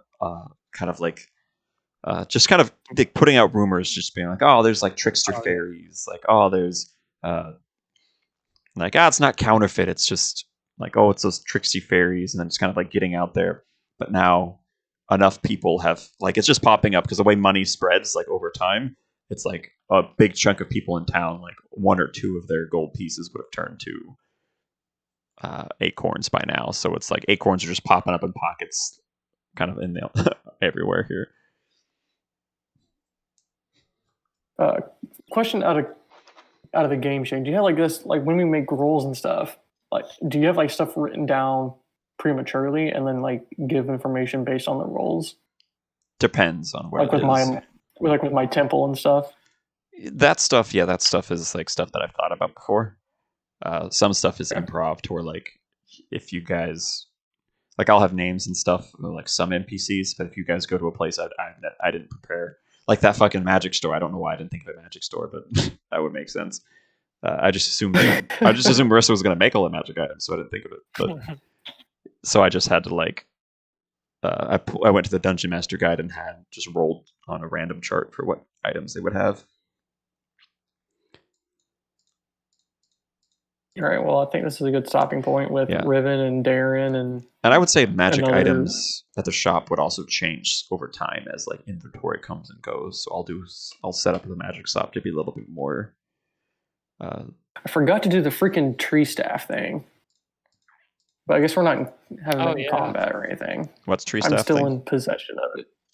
I'm still in possession of the tree staff, Is and Silas gonna want Silas that? was Or wanting what's it. gonna- probably. Yeah, I mean, I already have. I already have Arcadus on my back. I probably and Silas is with me half the time. I probably don't need us. And I would say your potions reset, Marissa. You didn't use them, so those 2 potions you got went away. So the next long rest, you get another 2 random Oh, potions. wait, they go away? Oh yeah, like you can't stack Why? them because you can't Why not? just. No, it's like your 2 random potions were created at the start of a long rest, and they last until your next one, and then they go away. Because then you could just you could say I spend like what's 2 days for every long rest, 4 months. You would have a shit ton of potions for free. I mean, couldn't it just be like where if I already have those 2, then I can't make any more until I spend those? Yeah, Or if you I if you could prefer, voluntarily get rid of those to You- try to get yeah, if you different. That sounds if- easier. yeah, if you honestly. want to I prefer would it, prefer that Okay. versus just like, well, they're gone and now. it, I it would technically prefer lasts that. till the next long rest. But if you have unused ones, I could say that, Yeah. yeah, you could just keep hold of those, and then just not roll for Because new I just ones. feel like it's weird if I like make potions and then it's like, well, they're gone. Well, that would They make just sense too, poof. because your volatile ones, like they might have an expiration date. Oh no, yeah, you're right. You're Yeah, right. 'cause You're it could right. make Well, sense let's that way, too. pretend that it doesn't make sense. Okay. All right. Well, I'm gonna pack up some of this stuff here. Yeah, I'm gonna. But head do you guys out do you guys and like? Do you I'll guys talk to prefer? guys. Wait, really quick. Do you guys like what's the most engaging for you? Do you like these kinds of character choice driven? Because these downtime activities, I really want to give you guys the reins, where it's like this isn't stuff I prepare for you. It's your opportunity to explore your characters in personal directions. So there's those. There's like the combat. Like, do you guys prefer like combat stuff, or do you guys I like? prefer. I've really enjoyed the combat with unique situations. Yeah. That's what I like big combat interactions, like the frost apparition thing that we fought last week. That was fun. Yeah, But it's a balance thing. But I also really like when I get the sense of something big, like a big quest happening or a big story point coming up or something like that. I say like I get most engaged when I'm able to try and come up with the most creative ways to use a variety of abilities. Okay. Yeah, because the 3 And we're not pillars. having bad By thinking of unique Yeah. solutions to So- problems, I guess. Yeah, the 3 pillars are like combat, social, and then the other one is like exploration. So I'm trying to make sure like each one's hit. Yeah. The owl bears I are think you're actually doing a really good fun. job so far. The owl bears were really fun because I specifically threw those guys at you because remember those were like the big bads your whole noob level. Like you guys ran from the owl bear. Like there's multiple times they were like the big spook that you guys were like. It was like one of the things to chase you guys out of that original thing. It's been multiple times. There's like an owl bear in the castle of King Groll, and it's always been you guys being like, "Oh shit, the owl bear!" Like not wanting to fight it. So I wanted to throw 2 of them to where you guys whooped those guys' ass. You barely took damage. You guys obliterated it. So kind of Yeah. an example of like how far you Yeah. guys have come, like with your level ups. Yeah, we've been playing for a minute Yeah, so we're with these pretty dudes, fucking with these good. characters. Yeah. So I wanted to show you like as, No, like I really felt like how much I guess growth there has been because like I barely did anything and like these owlbears just got disintegrated and I was like like what enemies can like are coming next now. That's the whole time I was thinking with the owlbears because like one sequence between me and Marissa and that was it. The owlbear was done. So and we've been like I used a Also cantrip helped that and that I- was it. Well, yeah, it also helped that I switched my cantrips. Yeah, but I mean, like, still, like, 2d12, bitches. now that's going to be every interaction or every combat interaction. now, Speaking just of my 'cause, like, cantrips, Shane, I actually switched out acid spray because I figured then I could actually keep acid vial as a potion, and I switched it with frost bite. I think it's called frost something, but I took acid vial. I like subtracted the one acid vial just so that it didn't seem like I got a free cantrip, you know? Like I had a single acid vial left, so I just took it out of my inventory. Okay. I just wanted to know if you wanted to switch your sleep spell with one of those. With what? Because your potions, one of those potions, like would be if you wanted to replace the alchemist fire or something. the list. And honestly, that's still subject to change because it's really cool. I like the system. So I want your guys' opinion really quick on what I did with hers. So her class is every long rest she rolls a 6-sided and she gets one random potion from like you drink the potion, your AC goes up by +1 for the fight, or you get 10 feet of movement. And I was like, oh, these are nice little neat Wait, things. what was the beginning to these potions? She gets what? One random one on the long rest. And then she can spend a spell slot to choose from this random 6-sided list. But the whole list is kind of like not too crazy. There's one of them where it makes you fly, but it's flying 10 feet of movement, so it's like a slow float. And Yeah. it never changes. Like as she levels up, the only thing that changes is she gets access to more of them. So it's like, and typically taking one of these potions is a full action. So she's just a dispenser of these meh powered potions to you guys. And like the best one's a healing potion she can do, and potions are an action. So you guys like burn your whole turn drinking one of her like kind of potions, you know? Yeah. So I added an offensive, which is what Colin and I were talking about, where it's like there's options for her to have like she throws an acid flask, a smoke grenade. Like she can either get a random potion for drinking to like buff you guys or heal, or the random potion for offensive. And then I also added like as she adds new spell slots, she gets access. So now it's a D8. So she can choose when she rolls, she has a chance to get a stronger level potion. Like one of them is an invisibility potion. Mhm. And then she can burn a second level spell slot to make one of those. But then to keep things kind of like moving and flowing, it's a bonus action to use her special potions. And then whenever she uses the spell slot to make a potion with intent, like let's say she wants to make a healing potion, on the offensive side, she gets a random potion from that one. So it's a constant thing. Is like, because the alchemist is supposed to feel more like tossing potions everywhere, using lots of like experimentation. And the other one, it's like, here's a healing potion. It's a full action to use it. I don't know if it's too strong yet. Bonus action. I like the bonus action part. That makes it really really versatile. Because I'm thinking like fucking Kyle's character at this point has stunning strike. He did there, but he can attack like 4 times a turn, like all this crazy shit. Mm-hmm. And the alchemist was like, I was reading everywhere too. It's just objectively underpowered according to all like the other DMs. Yo, I don't know what happened, but it was just like my Mac just like kicked me off the Wi-Fi. Oh shit! How long have you been gone? Because it's had you in there for a while, and your face was frozen. For like 3 minutes or so. Oh wow! Oh, I was listening. But did you know Elris though, Kyle, has stunning strike? You just forgot to use it. I did. I just didn't use it. Yeah. Yeah, because you can use a key point as you hit someone to try to stun them, which is actually broken. They just skip their turn, and everyone has advantage on them.